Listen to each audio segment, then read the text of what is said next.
Hey guys, this is Bruce, and welcome to another ConvoCourses episode where I'm going to be talking about open topics, but also I'm going to be teaching a little bit about NIST security controls. I'm going to specifically focus on security control family SC.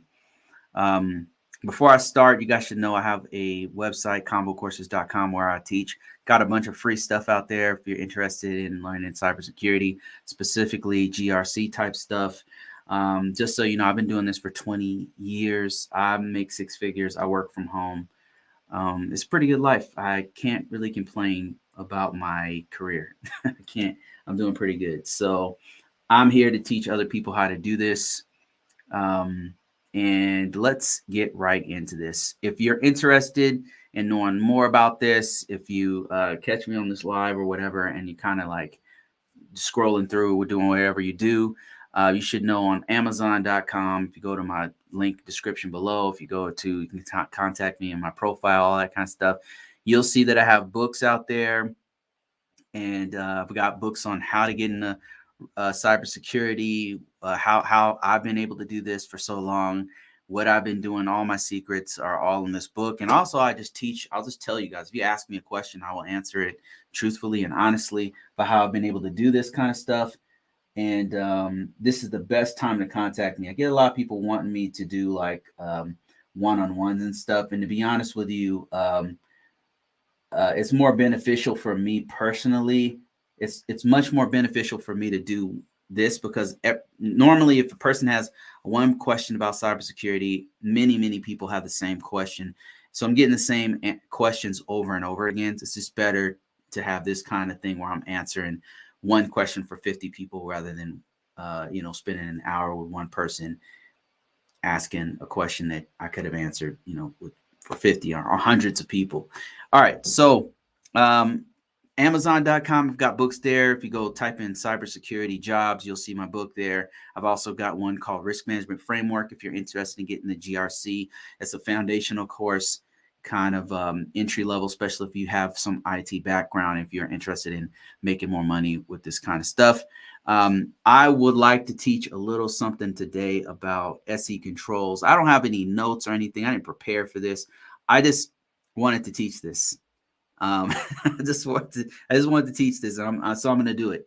And let me show you guys what I'm looking at here. I'm teaching on all platforms right now, live on all platforms. And if you're interested in getting some free game that's worth a lot of money, stay tuned. All right, so this right here is NIST 800 SC controls. A lot of people think this is one of the hardest ones, especially some of the non-technical people that I talk to. They're like, man, how do you do SC controls? And then first of all, let's back up a little bit. What are security controls? Security controls means security features that you put on a computer. That's all it means. This is a fancy word for saying, whenever you have you have to put, say, usernames on a system, or you need to put physical controls on a computer, or you need to document the stuff on the firewall, or you need to anything like this. Whether you work in help desk whenever you work at a new job, whenever they're saying, hey, you've got to do annual security training, that's all a part of these controls right here. And this is just one set of family of controls, and it's really just the best practices that every organization should meet. And you can see there's literally thousands of, right here there's only about 100, but if you dig into each one of these, has like a few dozen underneath each one of these. So this is actually what you're looking at is a set of thousands of controls. And one of the control families that's one of the biggest, most important ones for your network, when you talk about network and stuff, is called SC controls. So let me just go into the SC controls. So this is the SC control family right here. And like I said, it's for networking. So it's system and communication protection. It's a fancy word for an off-brand word for network security. It's basically network security. I mean, there's more to it than just network security, but system and communication is dealing with the protection of that communication of the data that's being transmitted on your network. For the DMZ, that's for the outside of your network, the external network. the internal part of your network, like when you're sitting on your computer and you plug in or you're on the Wi-Fi and all the data that's going on between on your network, and then what's called a DMZ, which is a demilitarized zone. And what that does, it's like it's not 100% locked down like your internal network is, and it's not it doesn't have the same security features as your external. So each one of those, external and internal, have different levels of security. The internal's kind of in between. So, and it's to do things like have web pages, because on web pages, for customers who need to see the web page of, say, McDonald's website, they have to access the computer just to see the data. So it's read-only data. So they're seeing something that's kind of an externally facing data that's on your actual McDonald's network. They control that data, but it's something that they have to allow customers to, let's say, log in or whatever they're going to do. So SC controls, that's important to know, like the networking piece of security, in order to know SC controls. So SC controls is network. When you think SC controls, think network security, because most of it is all having to do with network security. And let me kind of start from the top. Every time you get into these NIST controls, they're always talking about SC, a -1. Your -1 controls in NIST is always policy and procedures. Policies and procedures is documentation. So what kind of documentation are we talking about? So a policy is going to be a plan to develop, document, and disseminate, or put out that information to everybody. So say your network policy might say something to the effect of like, of every time, every system will have encryption. That might be your policy. And so in the policy, we'd break down like what are the restrictions on the encryption. Is it every time we transmit? Is it with our data at rest? Where is our encryption? And what kind of encryption do we have? So it's kind of a high level of, our organization will only have, say, this type of encryption, AES encryption, say. And our encryption will only be when we transmit the data. We don't do data at rest unless it's sensitive information. So those are things that you might have in a policy. And so you would just explain that stuff at a high level. And the reason why is because when you go deeper, you might have different departments that deal with the data differently. They might have different kinds of encryption, different rules for the encryption. You might have a different rule set for, say, your testing team, as opposed to your developers team, as opposed to your C-level executives. So you have all of these different levels and layers that you have to accommodate. And that's why the policy has to be overarching. As a information system security officer, as a GRC person, you're more concerned with, is our organization as a whole doing it? Whereas if you are a help desk, or if you're a network technician or a network engineer, you're more in the weeds. You're like actually fixing the systems that have to do the encryption. But as a GRC person, you're thinking about how is our organization as a whole meeting this or that regulation? And policies come from, here's another important piece. Policies come from on high. They come from federal, state, or industry laws. For example, if you work in retail, one of the rule sets that they might have would be something called PCI. PCI is the protection of credit card information. So whenever you go to Walmart, you run your credit card, your data isn't. Have you ever thought about, man, how is this? I hope my credit card data is protected. Well, it is. It was supposed to be. The organization's doing what they're supposed to do. Then what it'll do is it will encrypt your data and send it on its way. And then that interfaces with the credit union or whoever you're using for your banking. But it's all encrypted transactions. So all of that stuff has to be done on the actual system itself. From a GRC perspective, someone like us doing policies, we're thinking about how can the organization meet all of these controls. Like, do we have a policy in place? Do we have procedures? Are our technicians, are our help desk people, is everybody doing what they're supposed to do to meet this particular regulation that's PCI compliance, PCI DSS? Let's see here. And I just got a question. Let me see. They said, just passed my Security Plus. Should I start with Help Desk? Um, should you start with Help Desk if you got your Security Plus? And then JP says you can, but you don't have to. That's a correct response. I would start, Terrell, if you're watching this still, if you just got your Security Plus, and anybody out there who just got an entry level certification, entry level Security Plus, whatever, A plus certification, get in wherever you can fit in. And what I mean to say by that is, whatever job that you can get it. It might be customer service. It might be a field technician. The most important thing is to get your foot in the door, especially if this is your first run. You just want to get that experience, because experience is worth its weight in gold. Once you get your foot in the door in any position when you're starting, then you can start to flesh out your resume. And the more experience you have, the more money you'll be able to command. That's just how this whole thing goes. So yes, JP's right. You can do help desk, but you don't have to. There's tons of other jobs that you can do.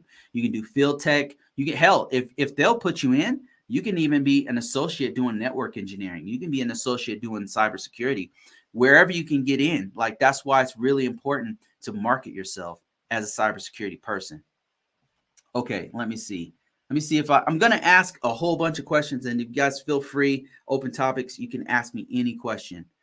I wanted to just go real quick on one of the most important pieces of SC controls. Like I said, SC controls deals with network security, and SC1 is dealing with the procedures and the policies for your network. And then every organization should have a policy on how they deal with network security, how they deal with people having access to the network, how they deal with people who have been fired or are moved on to another account or moved from the organization. How do you terminate their account from being able to access the network if they don't need it anymore? How do you regulate people's privileges? All of these things are covered by the policy, procedures, and processes, and it has to be documented. So that's SC1. Let me show you another piece that's really important. And I won't cover all of them because there's literally like hundreds of SC controls. SC controls are the biggest family of any. Like, it literally has like 100. See, SC goes to 39, but actually each one of these breaks down further into what's called security enhancements. So 39 has 2, but SC5 might have 20 security enhancements. So you're looking at like 100 controls just in SC alone. And you don't use all of those controls, by the way. You use what you need in network security, in GRC. And let me see. Let me show you NIST 800 SC controls. And let me switch my screen here. Let me show you guys what we're looking at here. So here we go. We are on. If you want to follow along, you can just go to Google and type in NIST 800, NIST space 853, and you'll find all these controls, either as a downloadable or you can even find the site. All right, we're going to SC controls. I want to show you a couple of big ones here. One of the big SC controls that is probably going to be prevalent to most organizations is going to be SC7. So SC7 deals with boundary protection. Now, this is important even if you're not even if you are in IT and you are not going to be a GRC person, you're going to be technical. The reason why this is important is because if you put some of this stuff on your resume, if you've ever done any of this stuff, it's going to get noticed by technical recruiters and HR departments. Boundary protection is super important, and I'll explain why in a second here. Boundary protection deals with monitoring and controlling communication at the external interfaces. What that means is anytime data is going out of the network for that organization, think of your own network, your home network, right? If you're on your home network and you're on your phone and you have to do banking, like from your phone, even from your phone, like you're on your phone, you're in your house. and you need to log into your bank, right? So you got your phone and you're like, man, I got to transfer some money, right? And so when you log into your app for your bank, think about the transactions that are happening as you're logging into your bank. Just think about it, right? So what's happening is the app is you're putting your credentials into the app, and then the app is capturing that data, encrypting it, and sending it to your bank. So it's going out of your network. When you bring up your app, the first thing that has to happen is that your system, your phone, your computer, whatever, has to you're going from your phone, from your local network, and it's sending that data outside of your network. So it's really important that that data is protected, right? That is boundary protection. The data going outside of the network, it requires boundary protection. Now think about like what types of boundary protections do you need? Like for one thing, encryption. Like you have to have some level of encryption. Now, luckily, in your bank's case, it's done at the bank level, but some banks are not or may not be as good as others. Like they might not have the proper level of encryption. And so this is where SC controls get very important because you need to have a certain level of encryption. So SC7 covers that. It says proper. And let me just show you what we're talking about here. So let's take it back to the screen and I'll show you, and I'll read for those who are actually just listening in on this SC controls. So it has a breakdown of the discussion. Actually, let me switch the screen here. It has a breakdown of the discussion here. And let's just kind of summarize this. So it's managing the interfaces for gateways, routers, firewalls, guards. And somebody said ACLs, access control list. Yes. So this is who can access what inside and outside of your network. Demilitarized zones, all the outside interfaces. That's what we're protecting. And when you get into the enhancements, this is where it's breaking down some of the technical features of your network. So it's talking about, first of all, if you have to have different networks. Now, you got to pay attention to this and this because every now and then these things change from time to time. And all this is saying is that it's been withdrawn and it's been captured into NIST. Instead of SC 7.1, it's integrated into the main body of it. That's all this is saying. So let's go to one that's still relevant here. SC 7.3. Access points. Limit the number of external network connections to your system. So think about your own personal network. In your network, at your house, how many connections do you have going in and out of your own network? So every device is potentially a way to get into your network. And so you have to have protection on your network. In some, it's firewalls, it's access control lists, it might be host-based systems. And nowadays, luckily, a lot of operating systems have firewalls, host-based firewalls that are built in that have ACLs on them. So if somebody is attempting to try to get into your network, you might have some built-in stuff. Another thing that a lot of modern networks do, is something called network address translation, where they're not publicizing your public IP address to where a hacker could take that public IP address and then attack that system that you're sitting on that has that IP. You are protected by an internal IP address, and then it's translated by a firewall or some sort of internet gateway to a public address. So there's a transition that allows you to have a certain level of protection on your own local network that's done by modern networks. Luckily, but back in the day, you didn't have that. You didn't have that. If you had an IP address, it was public, and if somebody knew that IP address, they could attack it. Just as simple as that.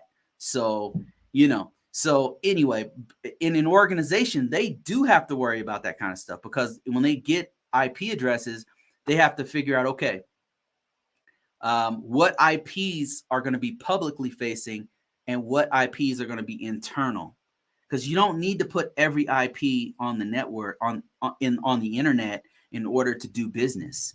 So once again, we're talking about limiting the points of access to your network. And if you have a bunch of public IP addresses, you're not limiting the access points. If every external IP is potentially what we call a threat vector, or a way for an organization to get into your network. So somebody said MFA, zero trust, VPNs. Yeah, these are all what JP's naming is a whole bunch of different ways that you can do boundary protection. And there's all kinds of stuff here. If you read through some of these will not be relevant to you if you know on certain networks, on certain organizations. They just won't be. Like there's one that's like a cross domain solution. Most people don't have to deal with that. That's a very specialized system, or a guard or gate. Or some types of gateways are just not necessary. Even proxies. Sometimes proxy servers are not necessary. Now, let me speak to you as a GRC person, myself included in this discussion. I do compliance. So a lot of times I don't have to, I'm not the one configuring the firewall.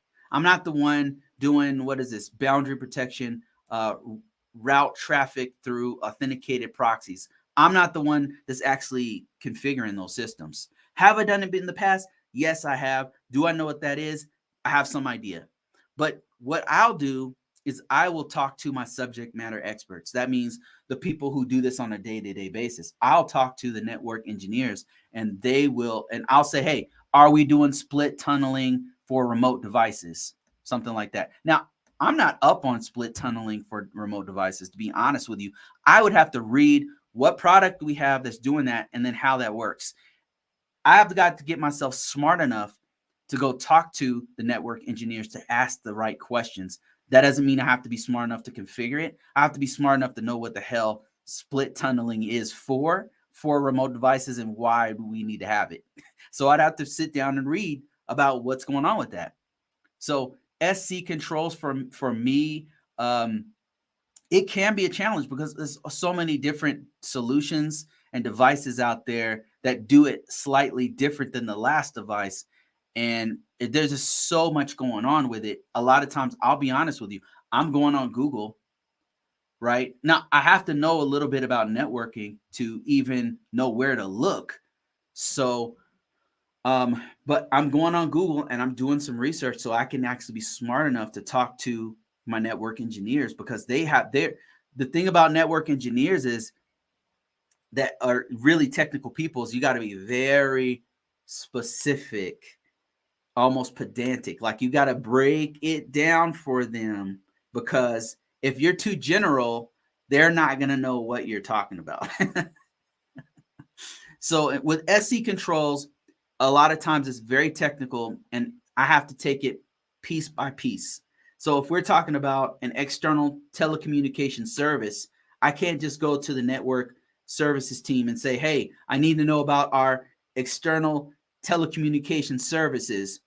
I have to be smart enough in our organization to say, okay, how are we doing this? I've got to dig deeper into this to figure out what we're actually using, and then know as much as I can to ask the right questions and use the right language for our network team. And then I got to be able to articulate that same thing to the management people. So above all else, with information system security officer work, GRC work, I have to be multilingual. I have to be able to talk to the technical people. So I have to know enough to speak to them. I don't have to know how to take a proxy and reconfigure it. I don't have to know that. What I have to know is how it works and why. Why do we have a proxy? And how does it work? What's the solution we have? That's another thing that will be good to know. We have, let's say, a RCA proxy solution, and I've got to know like where it sits in the boundaries. Like, is it on the external portion? Is it in the DMZ? Where is it sitting? Does it have any vulnerabilities?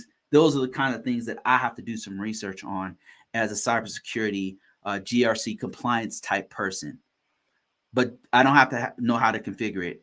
Some of those super smart dudes that are in the weeds, the thing is, they might be super smart on that thing, but they're smart on that one thing or those two things. They might be super smart on the DNS part, the DNS piece, and say the I don't know, the F5 solution, and the proxy.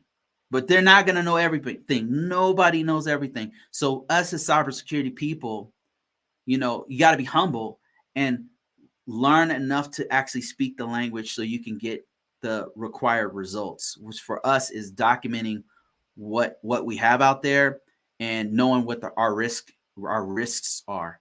So sometimes it can be difficult to do all that kind of stuff because you're bringing in, the difficult part is actually the communication, because you have to bring in you have to know enough to be able to speak the language to this technical person and then translate that to the management side of the house. And then sometimes even go to the C-level execs and present the same information to them. So that takes a large amount of humility, because you're going to go in blind sometimes. A lot of times I don't know. I'm not smart on proxies. Look, I've never configured one. I don't know firewall rules, so I got to be smart on that stuff. I know what firewall rules do. I've done firewalls before, but it was in a past life, man. It was a long time ago. So, and then they're on some whole different solution for firewall. So I'm having to learn. I'm like, okay, so they're like, okay, we've got to fix the firewall. We have some issue with the firewall rules. Let's say they have any on it. And I know that's bad. I know that's bad. So I know I'm smart enough to know, okay, any on a firewall is bad. It means any traffic coming in is allowed, and any traffic going out for the target and the source is just open. It's just allowing traffic to go in with no filters. I'm like, okay, that's not good. But what's happening? Do we have a filter behind the firewall? Is there somewhere else that we're filtering? I need to know that as an information system security officer person. So I'm going to dig a little bit deeper on those things. Okay, so let me say, I got a question. Somebody said, Bruce, to be an ISO, what is the single most important item? Let me bring that up on the screen. The single most important item in your resume that will help you to land the job. The single most important thing depends on the job. And I'm not trying to cop out, but I can tell you a few things that have come up for me.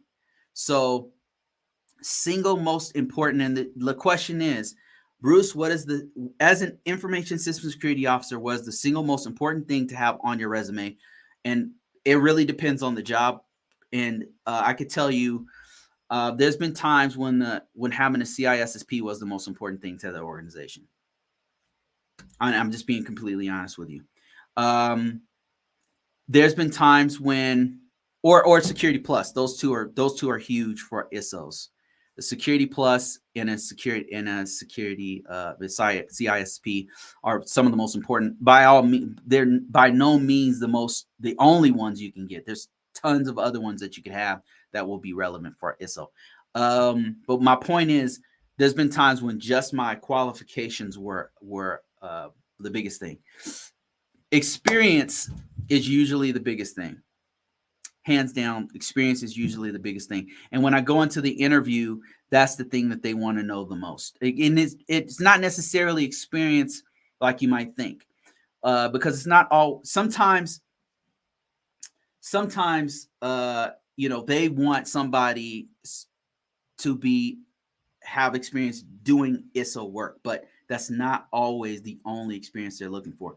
Sometimes they're looking for technical experience. Like if you happen to have done IT before, I'm telling you, it's very valuable to have a technical background. Like if you've done help desk for 4 years, and you know how to troubleshoot, you've fixed servers before, you've upgraded systems to have the current patches, you've worked with the vulnerability management team, you've had to work with different teams in an organization, you're great at working with a team. Sometimes having that background as a technical person is extremely valuable to the organization, and they want you to they want somebody with that technical background to speak that language. They might want you to know Unix because they have a whole bunch of Unix systems. They might want you to know cloud because they have a whole bunch of cloud-based systems. They might have a whole bunch of Windows 2010 systems that they're refurbishing, or they're bringing on to 2011, whatever new Windows device that they have. And so they need somebody who's super smart on that particular operating system to come in and know how to talk to the other technical teams that are going to be installing those security features. So to answer your question, JP, it really depends on the job description and what the organization needs. 9 times out of 10, it's the experience, either technical experience or background in ISO work or whatever. But sometimes it's been they need a dude to have this certification.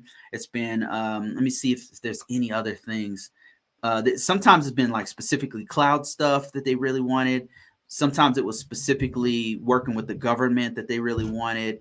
Sometimes it was communication. They really want somebody who was, especially in like more leadership roles, and they know you're going to be in a lot of meetings and stuff. They want you to be able to communicate really well. So when you get in the interview, you've got to like be able to speak very fluently about this particular topic. So it depends on what it is. Let me see. We got some questions on TikTok that I'm going to answer. The first one is, do you have any new connections in do you have any new courses that are in the works? I'm writing a bunch of books that I'm breaking into a course. Like the most current one that I'm working on right now, when I turn this camera off, and one I was just working on today, is called Cybersecurity Jobs Work from Home. I'm doing an entire series to help people to do what I've been doing, which is, if you didn't know, I've been doing this since 2000. I've been doing IT since 2000. I started in the military, and when I got out of the military, I've been able to have remote work since 2014. I've been working remotely, making 6 figures since 2014. I don't say this to brag. Anybody can do this. It's not a big 6 figures is not a big deal, to be honest with you. I'm telling people in my series how to do this. So if you go to Amazon right now, there's a couple places you can go to if you're interested. If you go to link in my description in my profile, you'll see a bunch of books that you can purchase that are fairly priced. That I walk you through exactly what I've been doing that's been working for me, that I've helped some of my friends do it, and they have been able to do the same thing. So I've got a whole series of books there, and then those books break out into courses. So I'm doing a whole work from home piece. There's going to be a very short book, like a little pamphlet, and it's going to be accompanied by a course. I've given a couple people some access to the course, and right now it's like $10. The people that have access to it get in there, and I'm breaking down exactly what I've been able to do to get work from home jobs. But I'm going a little bit deeper into it, like the federal laws like ITAR and stuff, some of the restrictions of working from home. So that's one of the courses I have. One I'm building out is called Security Control Assessor. I've been an assessor for a number of years, so I start breaking down everything that I know as an assessor. So that one I'm building out. So you can check that one out. It's actually already out there. I release them early and cheaper, and then as I build all the hours and hours worth of data, I'll increase the price. So those are some of the courses that I have in the works. In the future, I might do like a NIST security, cybersecurity frameworks one. That would be, I could teach off the top of my head. And then I might do one like HIPAA or PCI compliance or something like that. It depends on what people want to see. So thank you for that question. Let me see. Somebody said, I watch your videos on GRC the other day. Thanks, man. Thank you for watching. I appreciate that. Somebody said, the Lone Ranger says, I want to get into cloud, currently a bio major and working on my A+. I hope to get my trifecta before graduate. So you're a biology major, and you're trying to get your your A plus. And so here's some advice for any college student. If you happen to be a college student, what I would recommend that you do, that anybody, if you happen to be in college, and you want to get into IT, you want to get out there and make that money, right? You're not going to normally right out the box, you're not going to just make six figures. That's just not, typically you're not just going to make six figures. But if you can, congrats, but that's not typical. Before you get out of your degree, whatever your degree you happen to be in, especially if you happen to be in STEM, science, technology, engineering, mathematics, and you want to do IT, you want to do cybersecurity, what you want to do is start putting your resume out now. So it sounds crazy, but I'm telling you, it's one of the smartest things you can do. Create a resume or just a profile. Put it on LinkedIn. Put it on Dice. Put it on Monster. Put it on Indeed. Put it on the top 10 job search sites. You might be saying, "Well, Bruce, I don't have any experience. What am I going to put on there?" You have a summary. You could put in the summary that you're in college. You're working on your A+ certification. You're working on your Security Plus certification. You're working on towards your CISSP. Put that in there, and then put in there, I'm looking for apprenticeship, looking for internship. You can just put right in there, right up top. And then in your degree, like in most of the job search sites that have profiles, allow you to put in your college stuff, even if you're not finished. You could put in progress, bachelor's degree in biology in progress, put it on there. So that way, when the recruiters are actually looking, you can actually have a job before you leave. You can have a part-time job working from home before you get out of school. You can have, there's so many different opportunities for you if you happen to have the resource. You got to understand, a lot of people don't have the resources or time to do college. And so that's a huge win just to be in school at all, because some people just don't have the resources and can't afford to do it, either in time or money. So that's what I would do if I were you. Let me see. Somebody said, where can I get a list of these controls? Okay, that's a great question. So these lists, I'm going to walk you guys through exactly some of my resources that I use, if you happen to be watching still. So this is known as the NIST 800. Okay, this is, oh shit, what did I just do? Sorry. Okay, there we go. Okay, this is the NIST control family, and this is only one family of controls. By the way, there's a bunch. Okay, let me just show you a couple of them. Let me show you a couple. There's one called the NIST the CIS control family. Here it is, right here. I'm just going to walk you through a couple of these. Okay, this one's very popular for private industry, and actually governments use this too. They've got a benchmark tool that's very popular, that's very good for determining your level of risk for your security controls. And another family of controls is very popular, that's worth some money for sure, is ISO 27001. This is an international standard.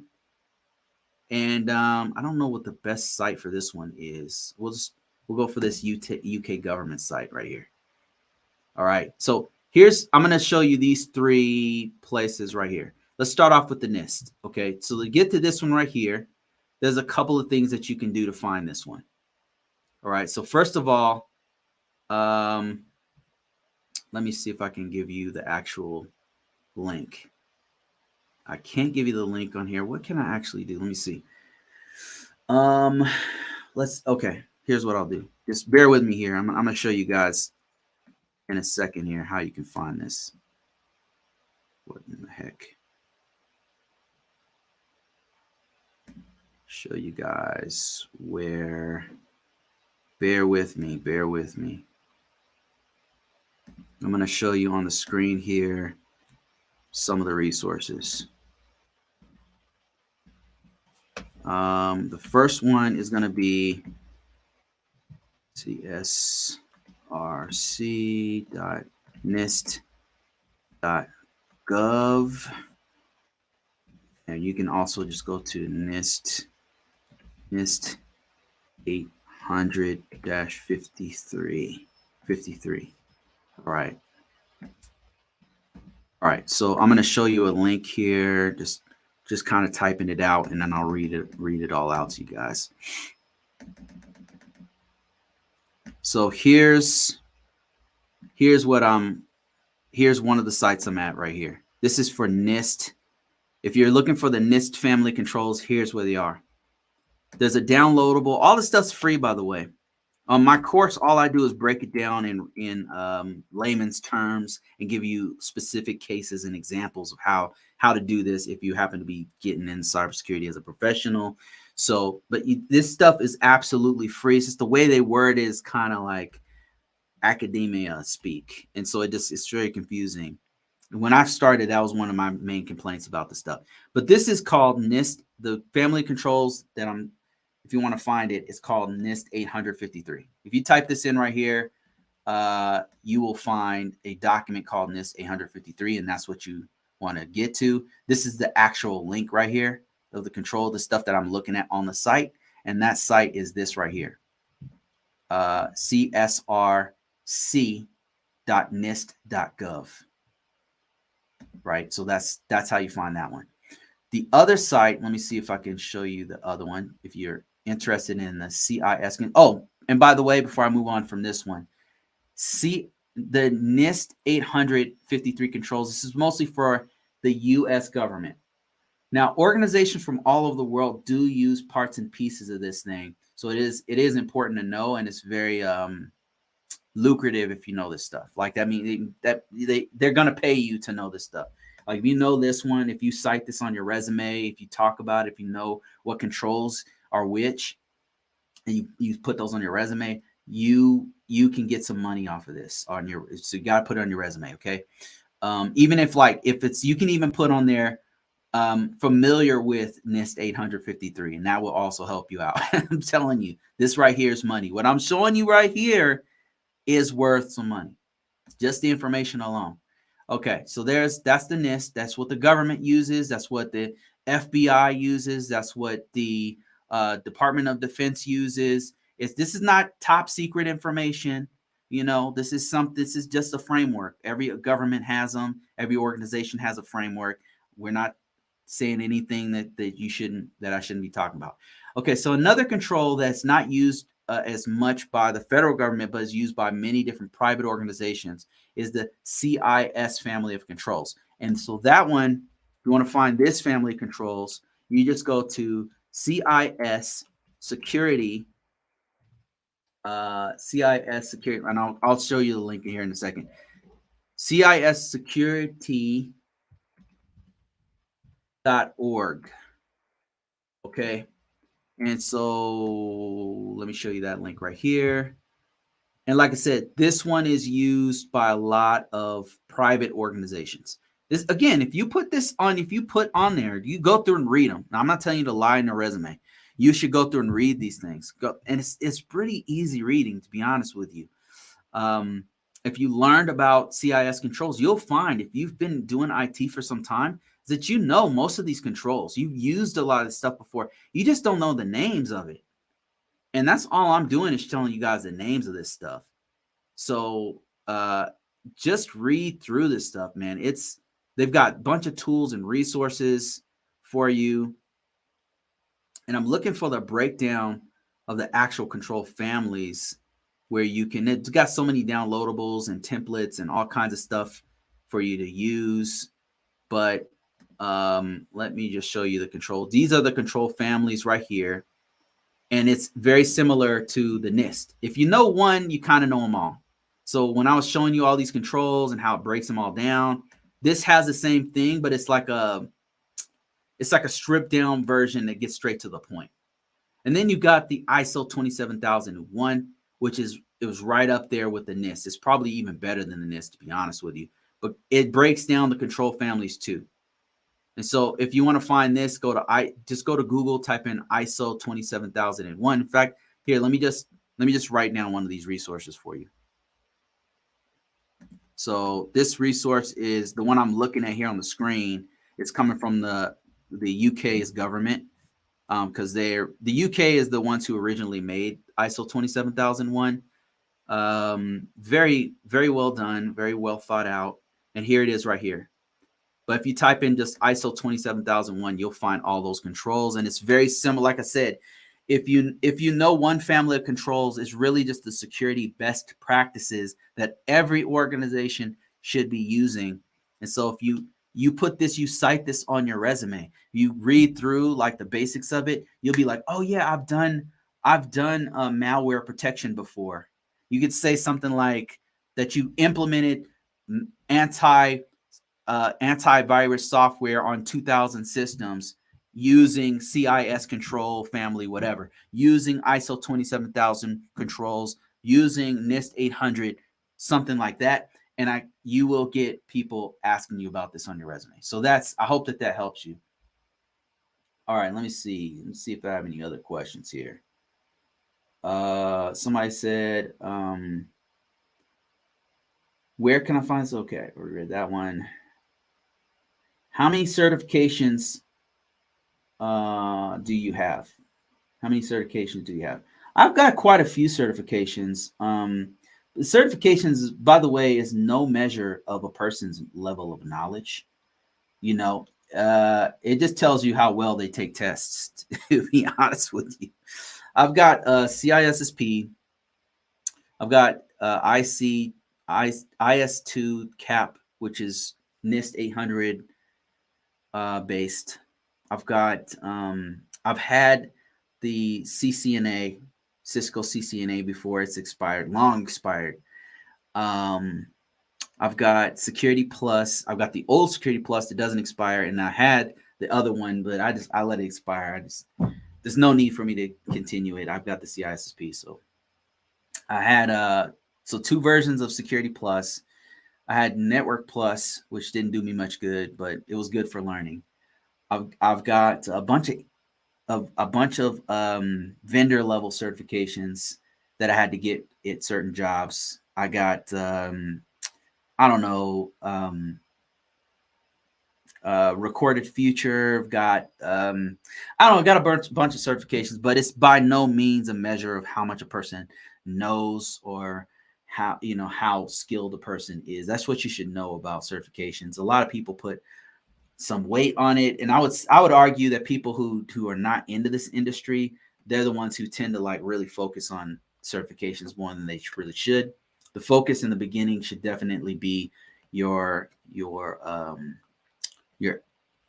experience, not over experience over degrees, experience over, and then degrees over certifications is how I'd rank it. But certifications are great to have.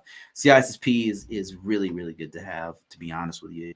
That certification alone changed my life. But yeah, I've got a bunch of certifications over the years, but let me see if I got any other questions. I'm going to go over to some questions that I have on TikTok. I've got so many questions. I started working, so I just don't have time to address them like I used to. I used to just make a bunch of content. Like as soon as somebody would ask me a question, I would just go ahead and make content, but I don't have time for that no more. I got too much stuff going on, man. Let me see. I've got more questions here. Teach them the CSF first. Yeah. CSF is really good to start with. Let me see. What are the best entry-level certs for government cybersecurity? Security Plus. Without a doubt, Security Plus. If you don't know any IT at all, I would say you got to start from the beginning. But you can do entry-level cybersecurity, okay? You can totally do it.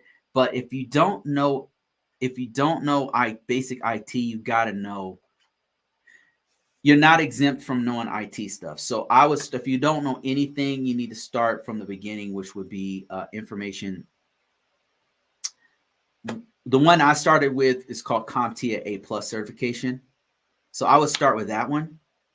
And another one is that I've heard is good. I don't have this one, but a lot of people have been contacting me saying it got them in there, got their foot in the door. Will be for beginners, like don't know nothing. Google Support IT certification. I don't think it's going to make you $100,000 once you take it. You're not going to get 6 figures walking out the door with a Google. I think that's false. I don't think that's real. But it seems like it's getting people in the door, so that's a good cert from what I've heard. Good government cert, the best cybersecurity entry level certification, in my humble opinion, is Security Plus. Security Plus, hands down, bar none. Security Plus. At some point, some other certifications might be as good, like IS2 just came out with one called Certified in Cybersecurity, but it's new, right? It's really new. And then there's SANS has one called GSEC, which is an entry level certification. I think that's kind of expensive. I would go with the CompTIA Security Plus. And let me just show you the reason why. Here's the reason why I would go with the CompTIA Security Plus. The government, the federal government in particular, they go off something called the 8140. They used to call it the 8570. And that was one of the things somebody asked me that question, which I'll break down. But let me just show you what that is. Let me switch my screen real quick. And I'll show you why Security Plus is the best one to get. Bear with me. I'm switching over. Here it is right here. This table right here, if you go onto Google and type in 8140, and then go to images, that's how I found this document right here. It changes from time to time. You got to check it out. This is not the latest one, by the way, but this has most of the main things here. So this AT1 right here, this AT level 1, this means Information Assurance Technical level 1. And so this will be entry level. A+ certification, CCNA security, which is not easy by any stretch of the imagination. I don't even know why that's there. And then Network Plus CE and SSCP. These are entry-level government certs. Now, the reason why I said Security Plus is because Security Plus, you'll notice, is here and it's here. It's in multiple places here. And Security Plus, if you go on Indeed.com, this one has more employers asking for it. So if you don't know anything at all, you want to start with A+, and then from here, go to Security Plus. And this one right here is going to get you a ton of jobs. Once you have about 3 or 4 years of experience, go for one of these certifications, which are professional level certs. And these certifications are IAT level 3, which includes the CASP, the CCNP, CISA, CISSP, GCED, and GCIH, which is incident handling. These are high-level certs that are going to get you paid. So hope that helps you. Let me see if there's any other questions. Let me see. I work as an accountant and just got a degree in cyber. How do I gain experience? This is a really good question for those who are serious. How do you gain experience? Start where you are. So if it was me and I was an accountant and I had experience in accounting, one of the things that you could probably do as an accountant is try to go to I would go to LinkedIn, and I would put on LinkedIn my experience on my profile.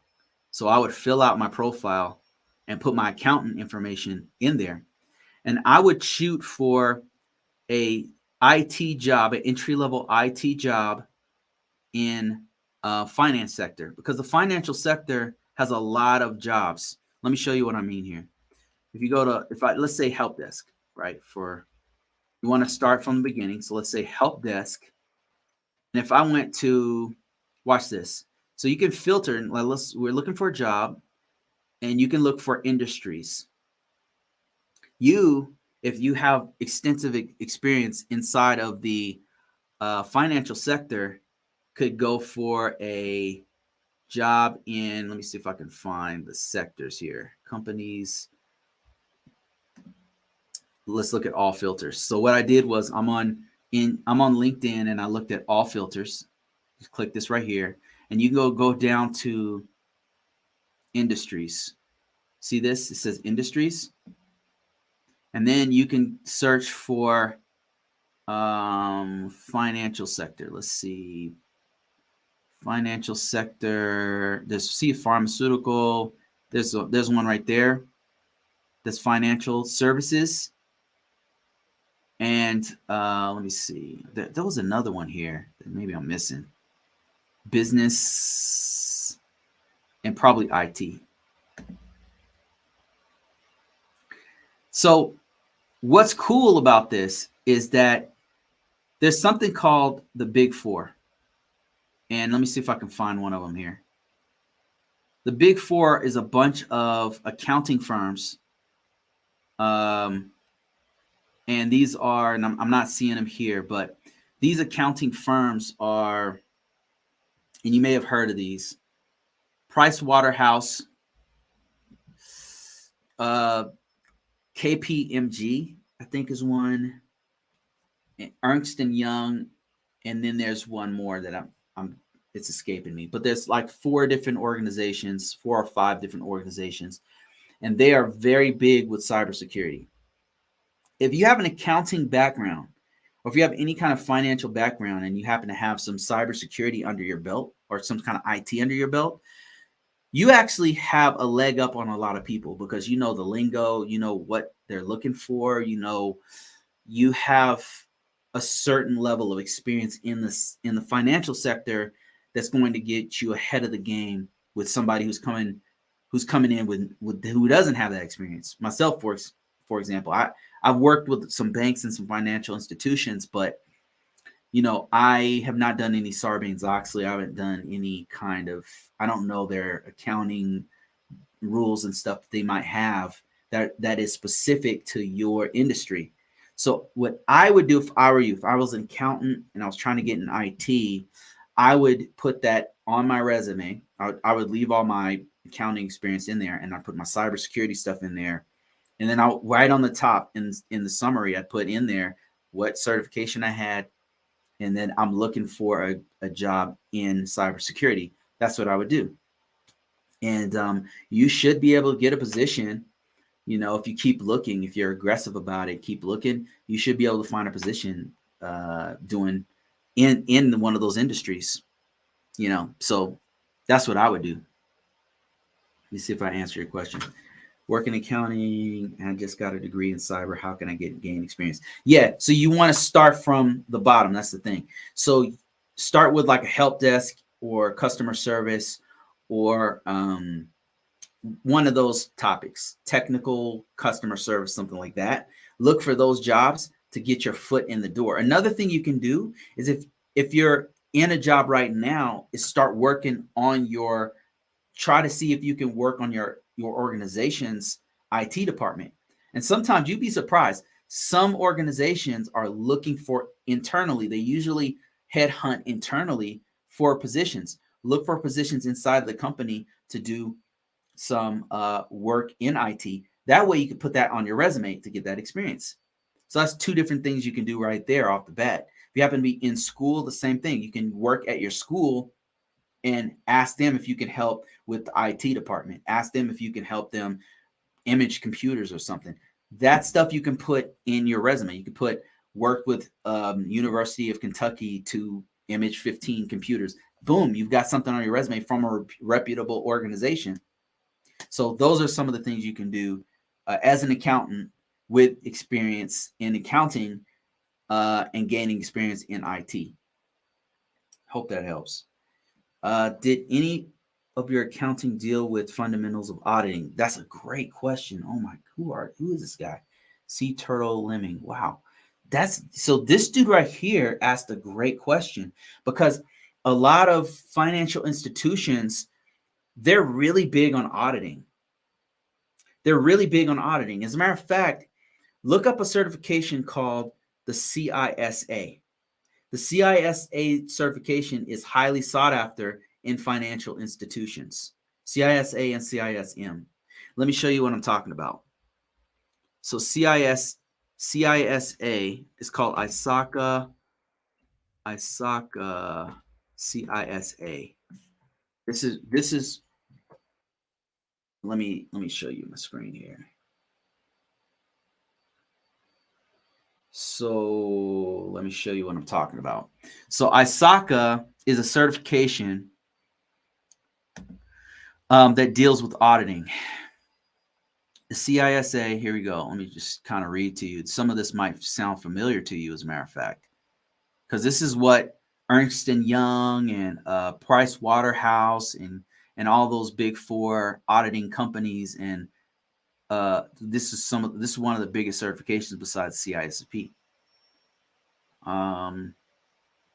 This is specifically geared towards auditing. I'm trying to look for a very simplified breakdown of what this one is all about. But they are looking for you to have 1 year of information system security before you even take the cert. And let me see. Anyway, okay.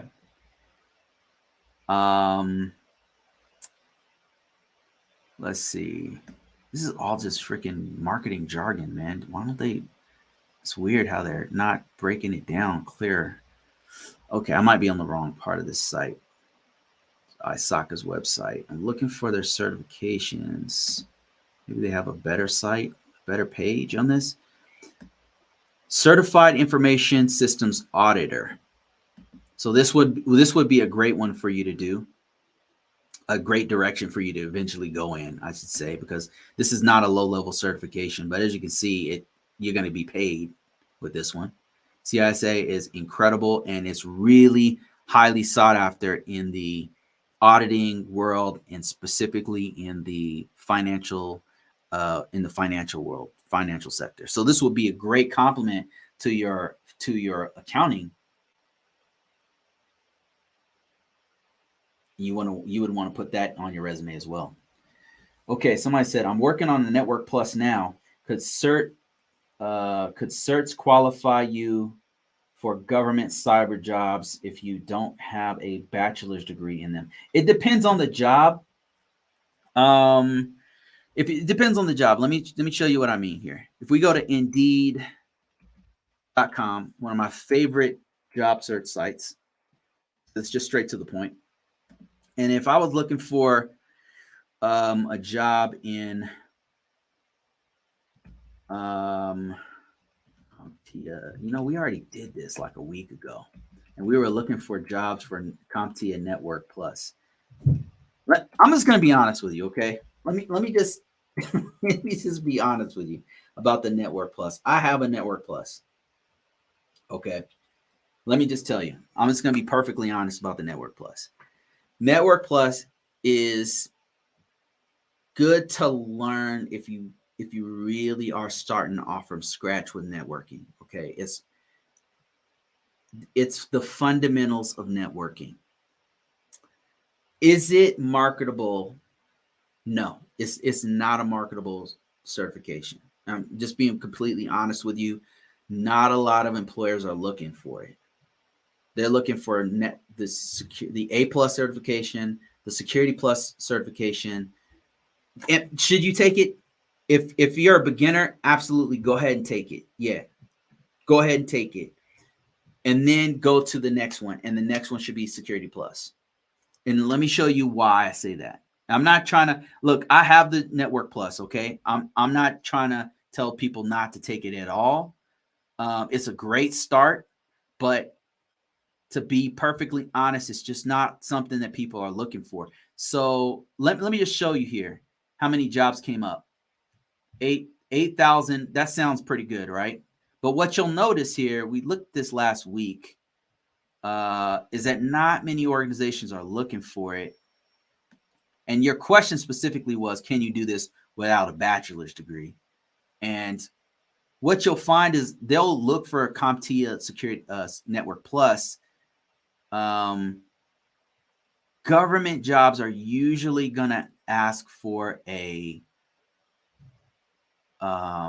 a lot of experience or a bachelor's degree with that.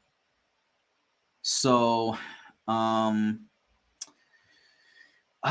You might be able to find them, but there's not going to be that many. Here's another Network Plus one, and you'll notice that these are not government positions. Okay, this one's $25 an hour. This is a great start. It's just all they're looking for is a GED or a high school, but there's Network Plus. See, you could see this is an entry-level position. All right. Entry-level position. And I believe this is a remote job, by the way. But $25 an hour, you're starting from the beginning. That's not a lot of money for an IT person. Not to say you shouldn't do this. This is great entry level, $26 an hour. This is Network Plus. I just typed in Network Plus, okay? So the answer is for government jobs, it's going to be difficult. But for any other jobs, you can find Network Plus, CompTIA Network Plus jobs. Let me show you the difference. Let me show you the difference here. Security Plus. This is the one you want. After Security Network Plus, take Security Plus, and here's why. So 9,000 jobs. Okay, 9,000. Man, what the heck? 9,000 jobs when we search this in the U.S. But here's what you'll notice is this: the money is significantly better, and this is creeping up on the types of jobs you want to aim for. These are going to be this is software development, so we don't want that one. Network instructor, okay. Look at this, 45 to 50. Now we're talking. Drexel, okay, let's keep going here. CompTIA Security Plus Bootcamp instructor, no. CompTIA Security Plus. Let me keep going here. CompTIA. Let's see where. Information security analyst. Here we go. $85 an hour. All I did was type in Security Plus. Take the Security Plus is what I'm saying, what I'm telling you. After the Network Plus, take the Security Plus. All right. Because this is a government job. This is a government job right here. So to answer your question, no. Network Plus without a degree is not going to get you a government job. Just being honest with you. But Security Plus might. Security Plus might, and it's going to pay you way better. So that's just my 2 cents. It's just what I've seen. I happen to have a Security Plus, Network Plus. It was good to learn with the Network Plus, but it's not very marketable.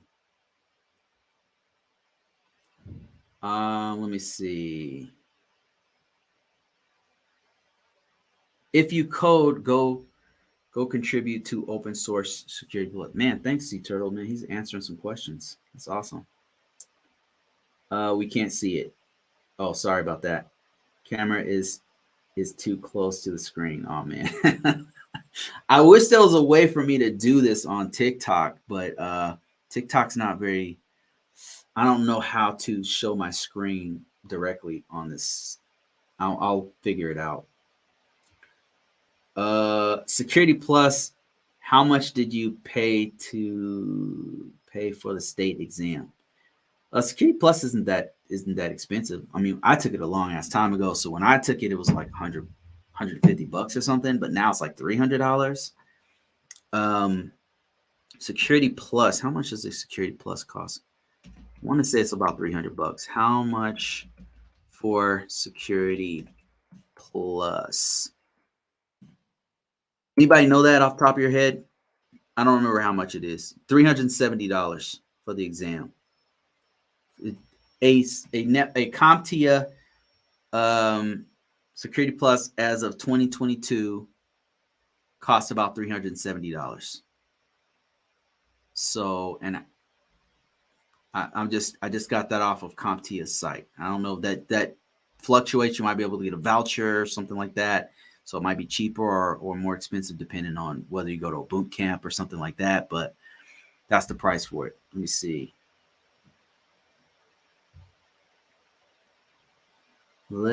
see.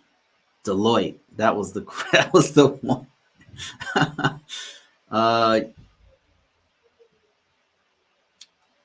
Man, Sea Turtle's putting people on game, man. You guys need to read this guy. I don't know if you guys have seen this dude's comments, but holy crap, he's got some good information on there. says search for COBITS. That shows the framework. Good information. Most certs are under $400. Facts. Let me see. Disabled vet with security clearance. Thoughts on first job. Disabled vet with security clearance. Thoughts on first job. What's your background?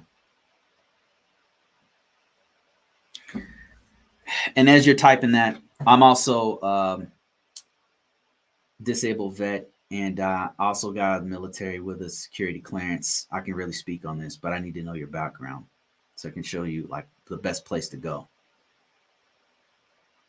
How did I obtain a security clearance? I can tell you how I obtained one. I was in the military, and I got one through working security for the whole time. And then a way that you can get one if you don't have a security clearance would be to go to a company who already has a contract that has a requirement for a security clearance position. You would get a job that already has clearances, that has positions that need clearances, and then once you get into that job, they'll get you a clearance, and that's how you get a clearance. In my experience, I don't know if you could do that privately or whatever. Okay, so you said Army, 4 years, doing tier 2 years of armed security. So this is my background, just so you know, is I was also armed security. I was in the Air Force for 8 years total. And my first 5 years, I did armed security. I was a security police officer. Security, they call it security police and then security forces when I was in. And I actually work for NIST doing armed security as a super. That's awesome. Okay, so let me just explain. Okay, so I cross-trained into computers. We call it comm at the time. And I got about 3 years of experience when I was in the Air Force, and retained my security clearance. And then when I got out, keep your medical records, by the way. And when they ask you, do you have any pain? Say yes, and have all your records ready. Trust me on that one. Also get your VA benefits, like your VA home loan benefits. Or don't listen to me. It's up to you. But I can tell you it's changed my life. Anyway, so I was in the Air Force for 8 years. I was armed security. I've worked a lot with the Marines, with the Army. So I know what you guys are going through. I know what you guys say about the Air Force, Chair Force. And it's actually true. It is the Chair Force. The regular Air Force is the Chair Force. But anyway, I cross-trained from armed security to the Chair Force, where I did nothing but computer stuff for 3 years. Awesome decision. Got out and was able to do computers. So my advice to you, there's a few things you can do. You have a security clearance, so that's good. With a security clearance, doing physical security, you can actually get paid pretty well. If you're willing to go overseas, you can make 6 figures. One of my partners, my old military buddies, who still does physical security, by the way, what he did was he cross-trained into, well, he was out of the military, but he did personnel security. So from physical security, it's a real smooth transition to personnel security, especially if you have a clearance. Personnel security also can pay very good, particularly overseas. All right, so that's one thing you can do without having to learn new things. You got to learn some new things, but it's not going to be a stretch because you already actually do a lot of personnel security as a physical security person. So that's one thing. Personnel security. Another thing is if you do decide to go into cybersecurity, I want to move into IT. I did Kuwait for 1 year. Awesome. I was in Kuwait too. Do I know you? Wait, who is this guy? Do I know you? I was in Kuwait too. That's weird. Okay, anyway, small world. So anyway, you want to move into, okay. So if you go into IT, here's what I'll tell you. You're not exempt from knowing information technology. You have to learn the basics of it, okay? And what I mean to say is what you're going to learn is how computers work. How does the CPU work with the RAM, work with the storage device on that computer? Whether it's your phone, a server, a cloud system, your desktop, your laptop, your notebook, whatever it happens to be, whatever it happens to be, it's all computers. They all have work the same. You have to understand how that works. That's one thing. How do computers work? Another thing you have to know is the basics of networking. Like somebody on this live said that they took their Network Plus. That's really good to learn. It's a really good first start to actually learn IT. You got to learn how computers work, how networking works. Another thing is cloud. You got to know a little bit about cloud technology. You got to know about hardware and software. Coding won't hurt, but it's not an absolute necessity. You just need to know what programming is and how it works and stuff like that. You don't have to necessarily know C++ or JavaScript or Perl. Or if you do know it, that's awesome. That's really good, but you don't have to know it. To learn all this stuff, the basic IT, what I would recommend, what I did was I took a certification. I actually went to school, and you can use your GI Bill if you have it. Use your GI Bill and go to school. The best thing you can do, here's the best thing you can do. It's going to take longer, okay? But here is the best thing that you can do. Go to school. Use your GI Bill, use tuition assistance, whatever you have, and go to school. It's going to do two different things, okay? Everybody talks about certifications, but certifications is just one piece of the pie. Like it's just one piece, and degrees are better than certifications. It's better. Like it's better in IT and cybersecurity. It's better than. I hear that WGU is great for certs and degrees. Exactly. Yes. Yeah. WGU is a great.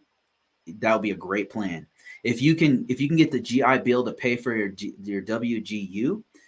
And here's another thing. Once you actually start the degree, let's say you go for a bachelor's degree in information technology and try to get certs as well while you're going for your degree, you can put that on your resume and tell them that you're looking for a position, but you also work. You happen to be. You can put some of your physical security stuff on your resume as well. That's what I did in the beginning, because actually, now this is crazy, but in information technology, specifically cybersecurity, there's a component of cybersecurity that requires you to know physical security. Whenever I was doing assessments, they started talking about physical security, and I knew it. I was like, oh, okay. This part I know, so whenever you do security control assessments, you're doing the technical piece, like where you're doing running scans, and you're, looking at results of the scan and all that kind of stuff, or you're looking at policies and stuff. But there's also a physical security component of it, where you have to make sure that the system that's in place has proper physical security in place, like camera systems, and making sure that what is it called, the doors are locked properly, the windows are locked properly. You have an EAL lists, and they have visitors logs and all that kind of stuff that you and I, as physical security people, know very well. That stuff has to be in place to protect the system, because the thing is, if anybody has physical control, if they can touch the system, they can hack it. I mean, easily. There's things that they can use. If they can touch the system, they can get in there. So so what I would do, the best thing for you to do, if you have the resources, and it seems like you do, go to a college like WGU, go through their whole program, start putting that stuff on your resume as a college student. It'll take you about 2 to 3 years to get through that, or shorter. They have accelerated courses, and you go through that. It's not going to be cheap. It's reasonably priced for as universities go. But if you can't afford that, if you don't have the resources, then go for certifications. You know, if you got nothing else, go for certifications. And the ones that are great for entry level learning will be A+ certification. The reason why I say this is because I got an A+ certification, and it helped me to not only learn how to do hardware and software troubleshooting, networking, and security stuff, the basics of it, but also it's great for your resume. It's actually marketable for a help desk position. Then you get your foot in the door for a help desk position, get yourself about 6 months of experience. Now you've got enough to put on your resume, and you can highlight all the security stuff that you've done. And that's very valuable. So that's like anytime you've patched a system, anytime you put antivirus signatures on that system. These are basic help desk things that every help desk person does. If you've ever turned on the audit logs, if you've ever had to teach basics of the computer stuff to a client, to a customer on the other end of the line, walking them through how to remove viruses or something. Those are all things you can put on your resume that will qualify you as a cybersecurity person. So those are the steps that I would use, and actually those are the things that I actually did, coming from a physical security background. Hope that answers your question. Do you think LinkedIn is the best place to start, maybe to find a recruiter after a few certs? No, I don't think it's the best place to start. I think that the best place to start is as many platforms as possible. For me, most of my jobs, and being perfectly honest with you, most of the jobs that I've been offered have come from monster.com and Dice. I get the most people contacting me on LinkedIn, but it's all for all kinds of stuff. LinkedIn is great for interacting with people. It's really great for interacting with people, but it's the better sites are the ones who've been out there longer, which is Monster and Dice and Career Builder. Those are for me, most of the actual jobs that I actually took came from one of those 3 websites. What you want to do is put your profile, even right now, even right now, because even if you have no IT experience, you could put in there your aspirations. You can put in there that you're a student. You can put in there that you have a security, that you're working on your Security Plus. You can put in there that you have a physical security background, and you'd be surprised how many people will contact you and say, hey, are you interested? Are you in the DC area? Would you be interested in working as a physical security boundary protection person? You'd be like, what is that? And it happens to be a physical security guy who's sitting in their physical security alarms room and looking at monitors and looking at alerts, like notifying different people of alerts. There's physical security jobs where you have to work on systems like Castle. There's a system called Castle that it's you would actually have to learn a little bit of IT stuff, but you're sitting there in Castle, and there's lots of other systems that do this. It's looking at all of the video feeds from all their facilities, and it's looking at logs, like it's collecting logs from anytime somebody goes in and out of restricted areas. You have to know how to navigate through Castle. So you have to learn a little bit of IT stuff to even work with Castle. You be a monitor. I can't remember the name of it. It's like a monitor, and those guys get paid pretty good, by the way. Those physical security monitors, that they're sitting in a room and they're just looking at monitors. They're backing up the video logs. They're looking at alerts. They're notifying people, making calls, and stuff like that. Let me see. Somebody says, I'm working on a TS Cloud assessment now. Awesome. And by the way, like once you put all your information out there, you're going to get so many recruiters contacting you. You know, and the more experience you put on your resume, the more certifications, the more skills, the more you fill out the profile on Dice, on Monster, on ZipRecruiter, on all of these different sites, on LinkedIn, on all of them, the more people are going to contact you. But you got to spend the time to develop your profile. That's how I've been able to get all these positions. If you're interested in this, go to my link in the bio, go in the description below. I've got a whole book I'm writing a whole series of books. Go to Amazon.com, type in, actually just go in my link in description. Just go in my bio. You'll see all the books right there that I've been writing. And I've have an audio book of it. If you don't like, if you're not a reader, you can just go to, and if you happen to have, they actually are giving this thing away. One of the things I don't like about freaking Amazon is they just give my book out for free over here. Look at this free audio book. Cheap as hell, cheap as dirt, free. I'm walking you through all the stuff that I'm telling you in this book and in this audio book. And there's a paperback version of it as well. Here it is right here. 2 book series so far. I'm adding more books as we go. And if you are interested in going much, much deeper, I have a whole site about this on, if you follow me on ConvoCourses.com, a lot of times I'll give this stuff away for free.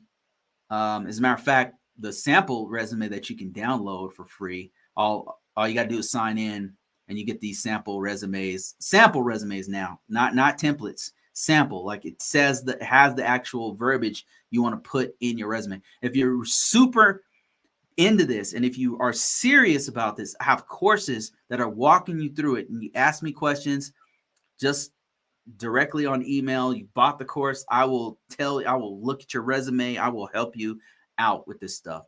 And if you're super duper serious, I got all kinds of stuff on ConvoCourses.com. If you're interested, I also have a podcast where you can listen in on this kinds of stuff and me answering you guys' questions. I do this once a week, at least once a week. I'm trying to do it like a little bit more than that, but if you're interested, there's tons of stuff out there. Currently living in the DMV area as well, man. DMV area, that's DC, Maryland, Virginia, has the most cybersecurity jobs for the government anywhere on the planet, and they pay pretty good compared to the rest of the United States. I don't know if you guys knew that. I don't know if you guys were aware of that, but they get paid quite a bit more than other people in the United States. You should know. All right, let me see if I can answer some questions here. Answer some questions. I don't know if I've been getting so many questions. Let me see. WGU is the best route. Look at this. People know what's up right here. They know what's up. WGU is the route that I'd go if I had to start over. Degree plus industry level cert equals gold. This dude's right. This guy knows what he's talking about. Joker knows what he's talking about. Yes, I was living there. He's talking about the DMV area. I was living there, however, very stressful there. The whole East Coast for me is a little bit much. It's just too many. I think maybe it's too many people in one place or something. Like people are kind of mean. People are not nice. Is it just me or are people just not nice on the East Coast? I don't know what it is, but it seems like people are not nice. WGU seems like it's the best unlimited classes and you pay for 6 months. Right. There's also this dude on TikTok. His name is Chris, and I don't know the name of his site, but if you type in WGU Chris, this dude just recently blew up. He's a cybersecurity guy. What this dude did was brilliant. So he went to WGU. He got either a master's degree or a bachelor's degree. He did it in 6 months. And then he also got a OSCP, which is a professional level cert. And he did this all in 6 months. So he must be pretty clever dude. So he did all of that, and now he's making 6 figures working from home, and you like travel here and there and stuff. I'm like, damn, that's a brilliant move, Chris. That's a brilliant move. I had to go to 2 different wars to get what you got. But hey, man, like I'm not hating or anything. Yeah. So let me see if there's any other questions here. Are you likely to get hired if you tell them that you don't have experience in certain areas, but you have worked alongside security analysts, as you said? It depends on the position. I'd say really what it really comes down to with getting jobs and all these job offers I've gotten. So let me back up. So what's going on is I get job offers probably. I have probably 20 opportunities a week, right? And it was more than that before the recession, much, much more. I'm getting calls throughout the day. I'm getting messages on LinkedIn, on all the job sites that I'm on. And of those 20 plus, like say 200 opportunities of people contacting me, is probably 5 or 6 a month that I could literally apply for and I'd get an offer. I'm pretty sure I get a interview, put it to you that way. I get an interview. Interview doesn't necessarily mean you're going to get the offer, but I would get an interview for sure. That being said, how your next question should be, how is Bruce able to do this? And the way I'm able to do this is in my book, but I'm just going to break it down to you right here. Number one, my resume is tight. I put my experience on there with a bunch of keywords. If you want to know what keywords to look for, go to LinkedIn. This is the best thing about LinkedIn, is that other people are posting their real resumes on LinkedIn. So if you are trying to be a cybersecurity analyst, what you want to do is look at what other people are putting on their other cybersecurity analysts. What are they putting on their resume? Especially the guys that are on top. You just go to linkedin.com, you type in cybersecurity analyst, you look at the top people. I'll show you. I'm going to go to LinkedIn. I'm going to show you step by step what I'm going to do here. You can literally follow along with what I'm going to do. I'm going to show you live how I do this. So what I do is that first, let's go to linkedin.com. Let's go here. Let's go to, this is CompTIA. Let's go to LinkedIn. This is what LinkedIn is best for, stealing. I'm going to go to LinkedIn. Okay. And I apologize in advance if you're not able to see this, but here's what I'm going to do is I'm going to type in cyber security analyst. You can see I've done this multiple times. We're looking for people right now. We're going to look for jobs next. Here's people right here. This is all in my book. If you're interested, link in the description below. Go to Amazon.com, buy the book. It's practically free.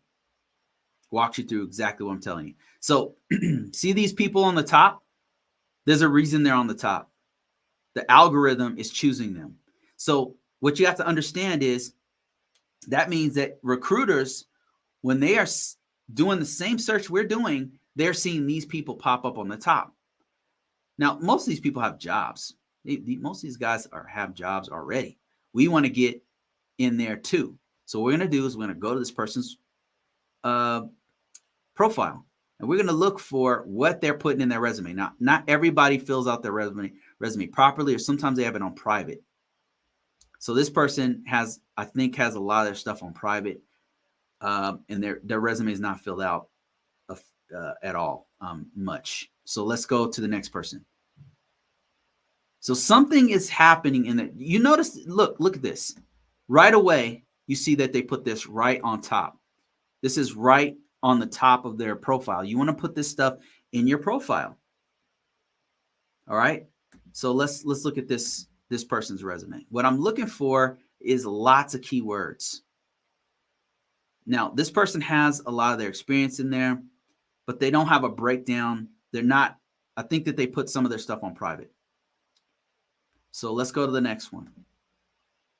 Let's go to this person. These guys are top of the food chain. And look at this. They put in the about section here. We want to copy like what kind of keywords that they have. Off the rip, we could see a couple. Cybersecurity analyst, CISSP.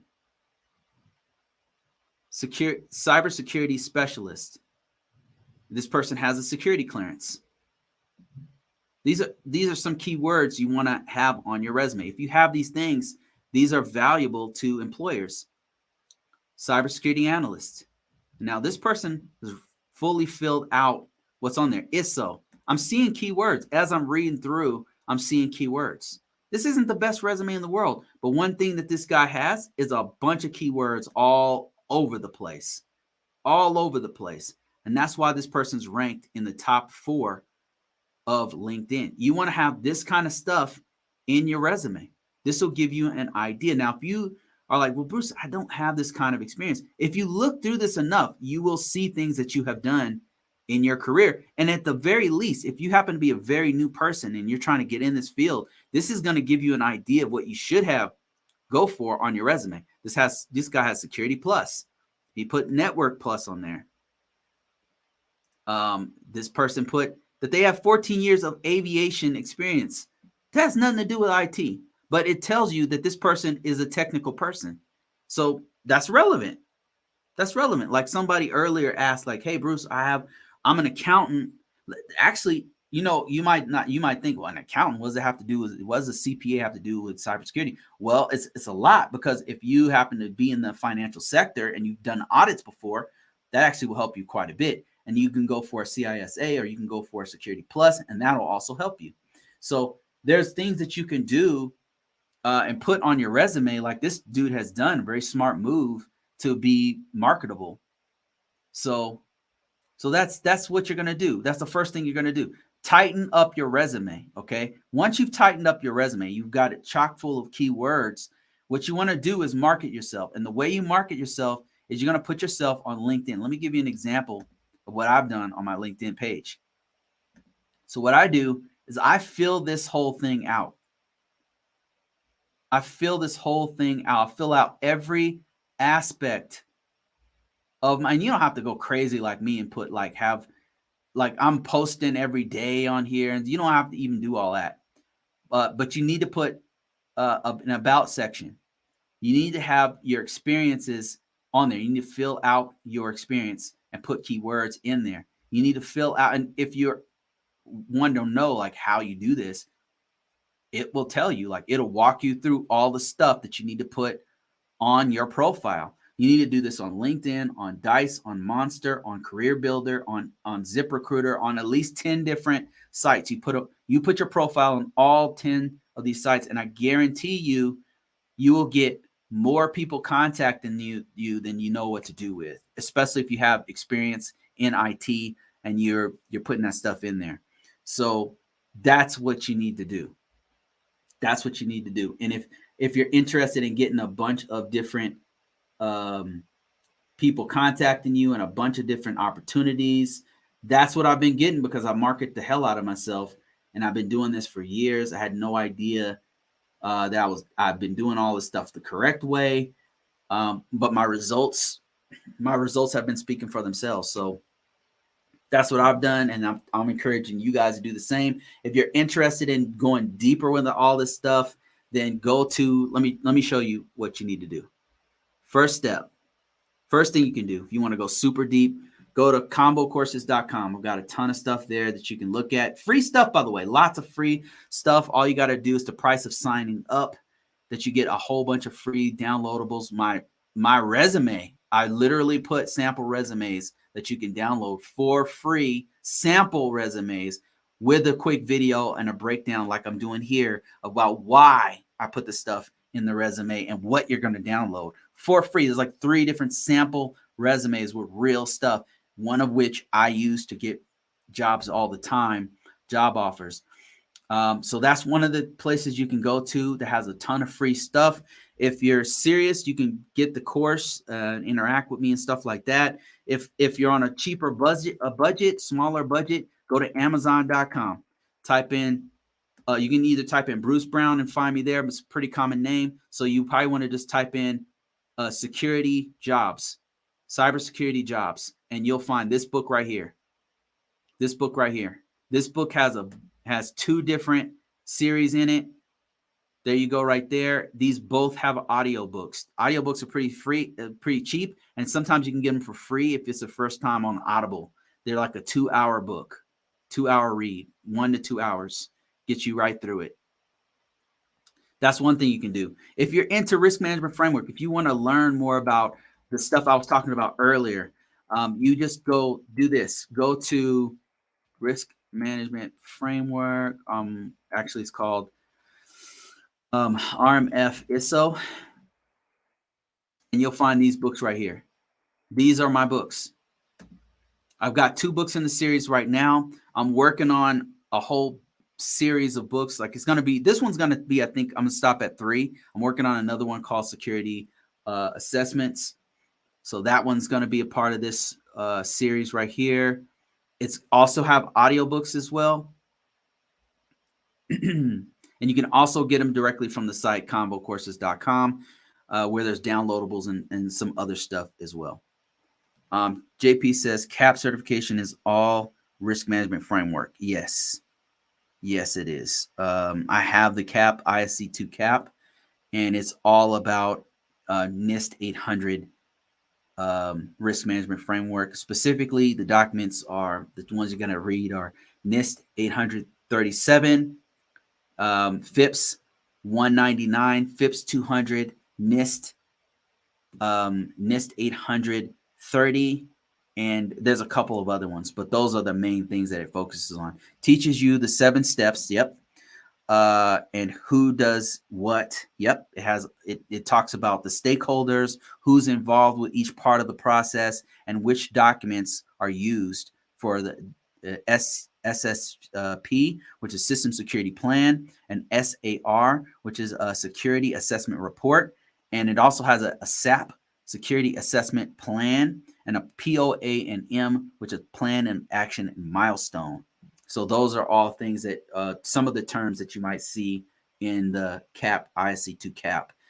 And what my course does is break down it's more practical. It's not just talking about like just the steps, about what you do in the steps as an ISO. It's speaking to you as an ISO from the what do you need to know about this process? That's what mine does. It's not going into the CAP, because the CAP is a breakdown of like, it's more academic, to be honest with you. It's not gonna, it's so far removed from what you actually do that, and I've thought about actually doing the CAP, doing a CAP course, but it's so far removed from what you actually do that I'm like, it would be more useful if people do that. If I tell you what to actually do. Let me see. Yeah, being from the East Coast is definitely, I can definitely say that it's a lot of unfriendly people here. Really? Is that what it is? Actually, the food in the East Coast is actually magnificent. Actually, I do miss the food. The food is better on the East Coast, I think. I hate to say it, but I think it's true. New York. I went to New York, and wow, that food was so good, man. It's almost worth the risk of going there. That food was so good. Like I had some like halal meat. I don't know if you guys ever mess with that, but man, it was so good and it was healthy. And then the pizza, of course, the pizza was great. And man, it was really good. I like took my family there and stuff, and we just we're just like going in New York City and just walking around. It was surreal. It was a surreal experience. It was incredible.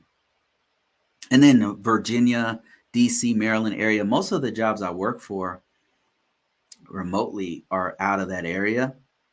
There's so many opportunities there. Said food is great, no question, but I literally can say good morning and they look at you like you're crazy. Yeah, what is that all about? It's like if you're nice, they see it as weakness or something. I don't understand that attitude. Maybe it's because my theory is that there's too many people. Like whenever I've gone to places where there's too many people in one place, people tend to be a little bit more rude. Like even in like Philippines, Manila is very crowded, and the people first of all, Filipinos are super nice, but compared to the US. But there's a difference between Filipinos who are in Manila than Filipinos who are in like Cebu, it doesn't have as much population. So I think that the more people are in one place, like people just are more mean. They're not more mean, but just like they don't value humans as much. Whereas I lived in Montana for a year, and people, when you drive by, they put their hands up. And at first I thought they were flipping me off. I was like, what's wrong with this place? But it turns out they were just waving to me because there's less people. So you're driving past people and they would wave to you. I'm like, what? This is weird.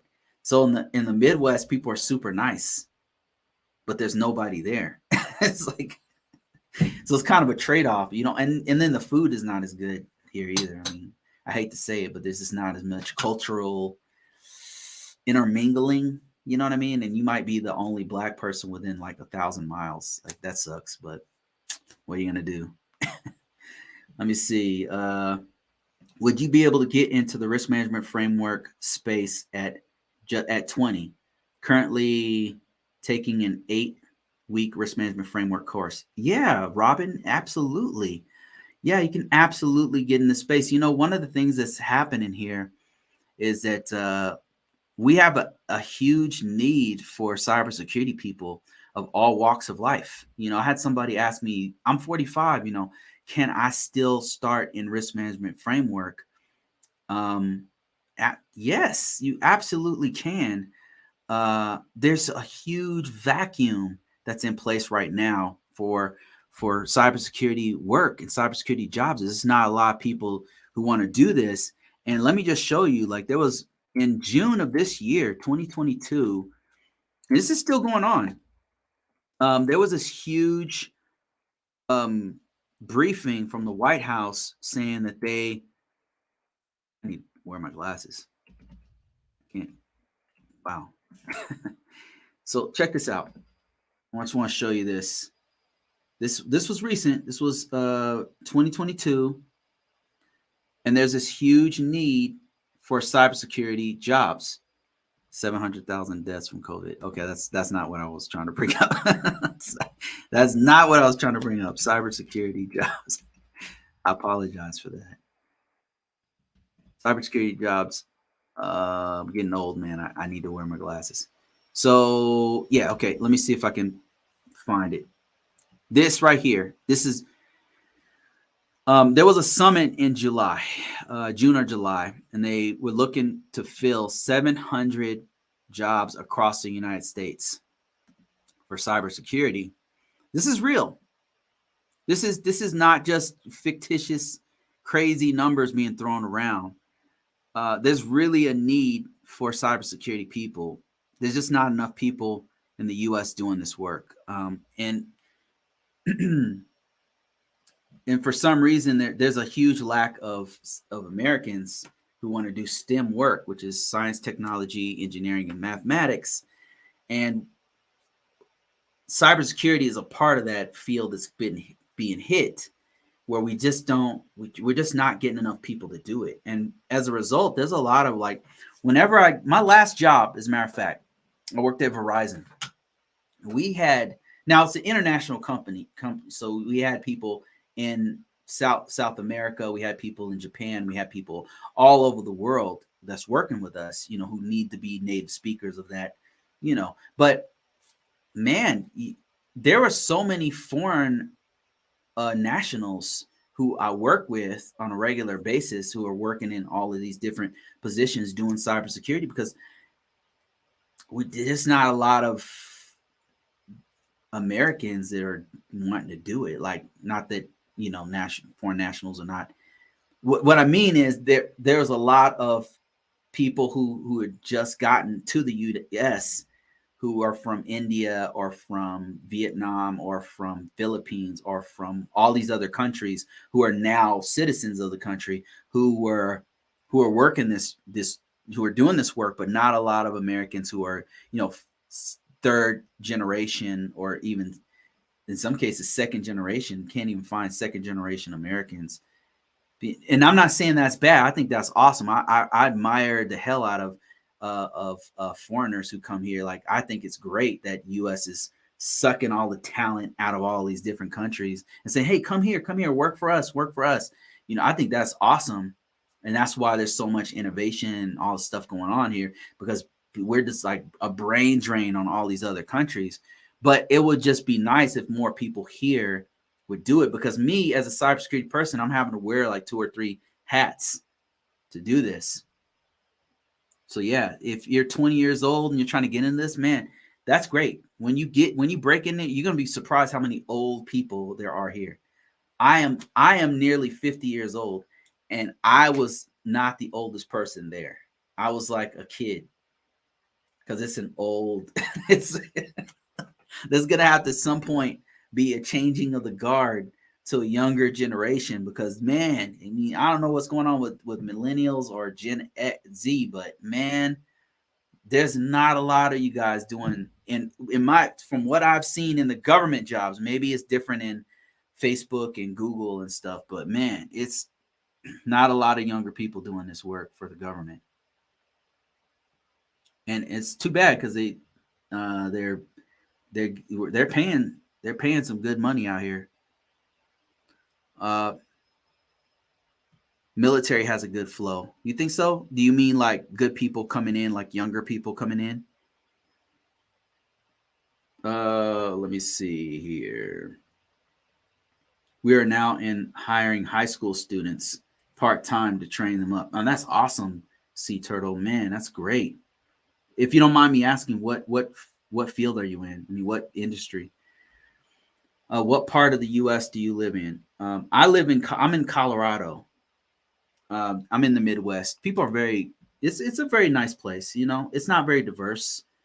Colorado's. I really like Colorado. It's really become my home. I would say Colorado is a very progressive place. Like a lot of people talk crap about California, but Colorado is the most progressive place I've ever lived in. We have a gay governor. He's awesome actually. He's very done. He's done really good things. They've legalized marijuana. It's one of the first states to legalize marijuana. They just legalized magic mushrooms for medicinal use. This place, you could walk around with a gun anywhere, just about anywhere. You This place is super progressive, man. I actually like Colorado. I actually like it's a good mix of both worlds. It's not all super left or super right. It's a really good combination of both. I think, depending on what city you go to. The only problems I have is that there's not a lot of diversity.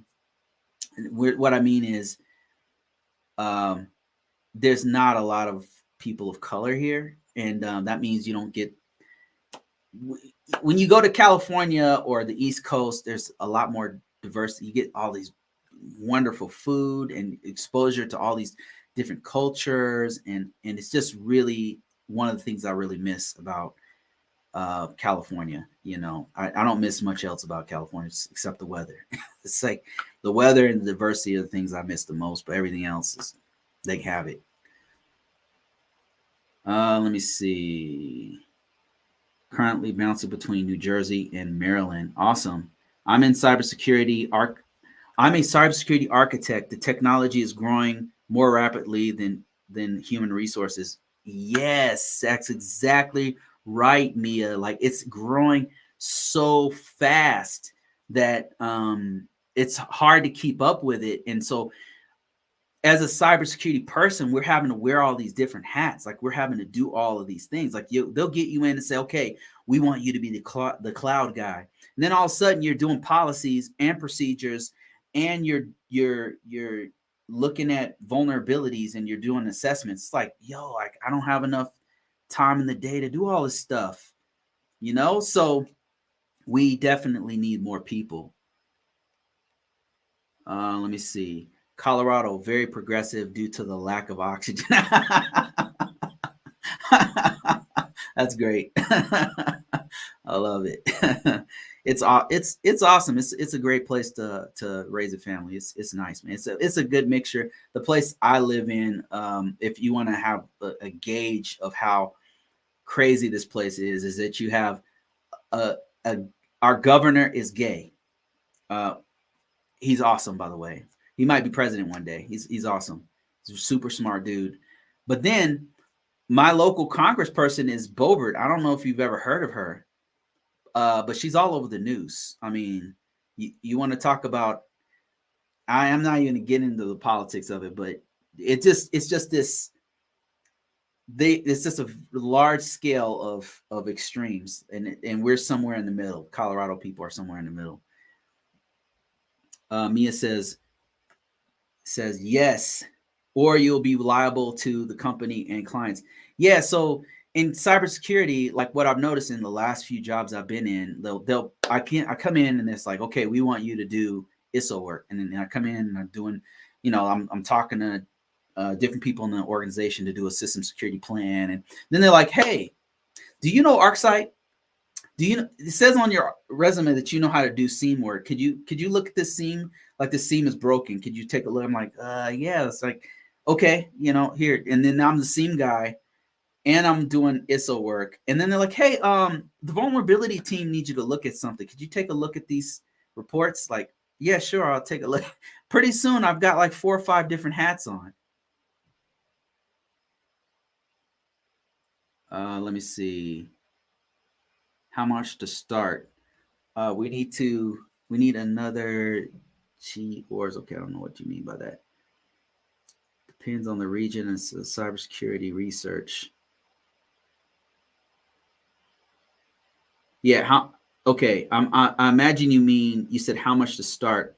I imagine you mean, well, like in a cybersecurity position. I would agree with Mia. It really depends on what type of cybersecurity work you do, because it's a huge umbrella. There's a lot of different jobs within cybersecurity, and then it also depends on what region of the United States you're in. For example, if you are in Colorado, if you work from Colorado, there's a certain range, and it's pretty good. It doesn't pay too bad here. But if you're in Omaha, a cybersecurity job might run you 60, but it depends on the position. Now, but the average might be 60, and then the upper end of that in a place like Virginia is $100,000, $120,000 is average there. It depends on what region, but the biggest thing is probably the position, because as a cybersecurity architect, me is going to command a greater amount of money than, say, myself, who's just an information system security officer. You know, I'm gonna be. Those are two different scales. So it depends on what you're doing. There's all kinds of jobs within cybersecurity. It's not just we're not just hacking stuff. You know what I mean?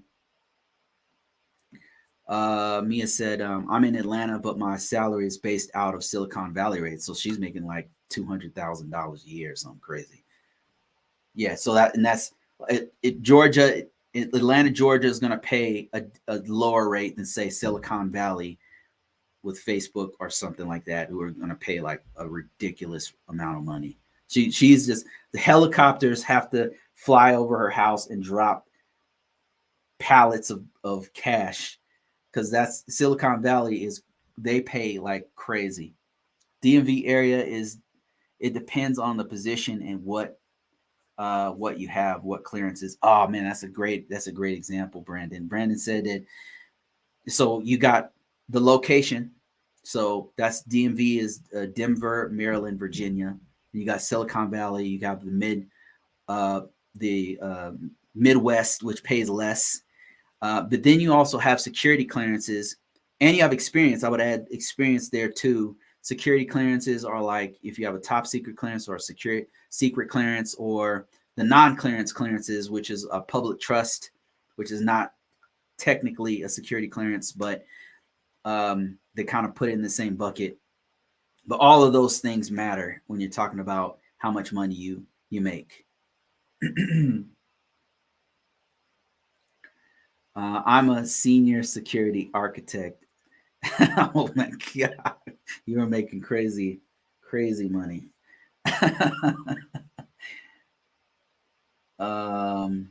Yeah. Let me see if I have any other questions here. Where are you reading from? Oh, sorry, Mike. I'm actually on a bunch of people on TikTok are talking to me. So I've got a bunch of people on. For some reason, I've got so many people talking to me on TikTok, and wow. Let me see. Somebody said the company asked me what I wanted, and I said, for example, 180K, and the lady literally said, "Is that enough?" Yeah, seriously, East Coast is crazy. DC, Virginia area is pretty crazy. Yeah, they they definitely pay some money over there. Um, gotta say, what industry is that? Did you ask for stock? Man, see the this is crazy. There's a lot of people on here that are who are in the know. Like they know some stuff. I'm learning some stuff right here. Did you ask for stop? So you got a Silicon Valley person talking to a person from a high level contractor in the DC, Maryland, Virginia area, and they're chatting it up. So get that bag.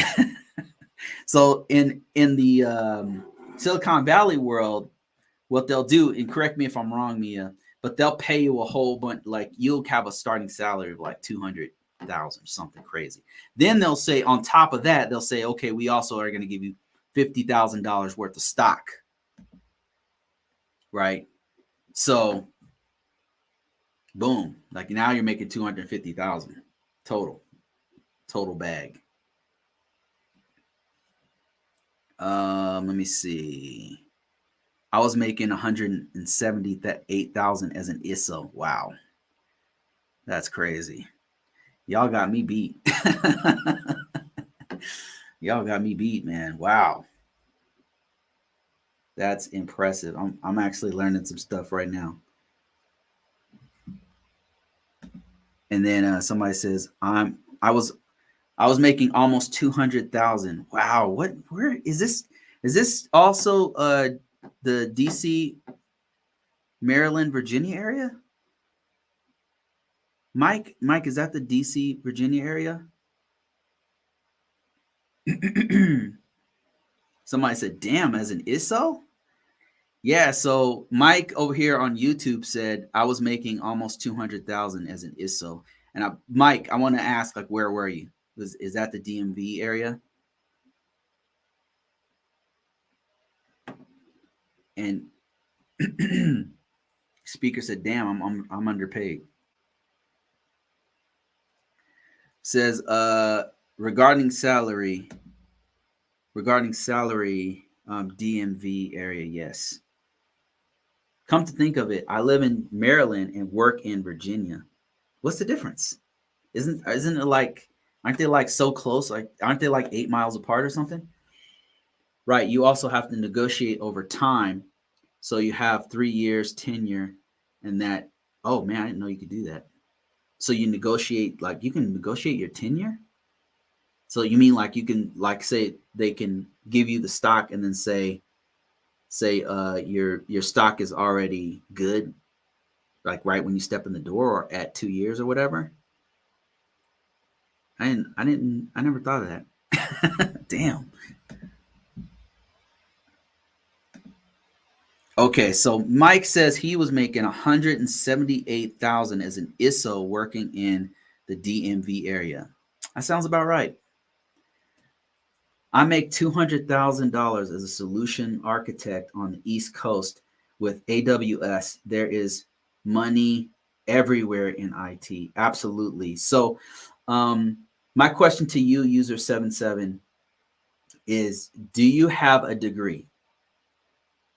200. So I've got somebody here saying that they're making 250,000 as a solution architect on the East Coast in AWS. I totally believe that, because anything that says architect is 200, I mean, or more. So yeah, architect is serious. And then it's cloud on top of that and your AWS. Yeah, that's money right there. So my question to you, user 77, is that with a degree? And how many years of experience do you have? I'm curious. Mia, who is a senior solution architect, who won't mention how much money she makes, who's working out of Silicon Valley. If they don't say how much money they make, you know it's some crazy money. You know it's something unreasonably stupid. Has no degree. Mia has no degree and is a senior solution architect working out of Silicon Valley. User 77 says, yes, CIS degree. Okay. Computer science degree plus AWS certification and 20 years. Okay. Well, of course. Yeah, that makes sense. Wow. Well, I gotta say I'm impressed, guys. Like I have to work 2 jobs to make that kind of money. But I mean, maybe I'm not choosing the right jobs. Well, I can't say that. I can't say that. I'll take that back. I'm doing okay. I'm doing. Um, I agree 100% on a pressure cooker. The DMV, yes, DMV, but it was a pressure cooker. Oh yeah, yeah, yeah, yeah, yeah. Bruce, interested in moving? Absolutely not. I think that's the kicker right there. I'm very comfortable where I'm at. I got kids and stuff, so I'm trying to stay where I'm at, and that has been the thing that's kind of held me back is that I'm very I have a very I'm very picky about what I want. I'm very, very picky about it. And because of that, it's kind of limited me. Because if I was willing to travel or if I was willing to go to the pressure cooker, DMV, if I was willing to even work for some of those pressure cooker companies as like a director or something or a senior architect or something, where it's a little bit more stressful, I know I could demand a little bit more, in the 200 range and I just kind of I'm looking for like a specific amount of freedom, if that makes any sense. I'm just at this point in my life where I really want my time. You know what I mean? I've done a lot of stressful jobs and I'm kind of done with it.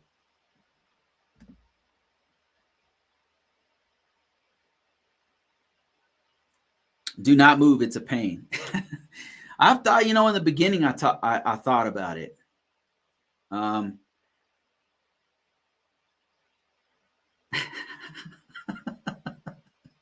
Smart move, Mia. Don't say nothing else. she Mia's making some money. She's not saying nothing, man. When people don't say how much money they make, they're making some crazy money. Don't say nothing, man. Keep your bag. uh, Let me see. A lot of cybersecurity jobs are now becoming remote. Yeah, absolutely. Sea Turtles is absolutely right about that. I've been getting nonstop remote job offers, man, lately.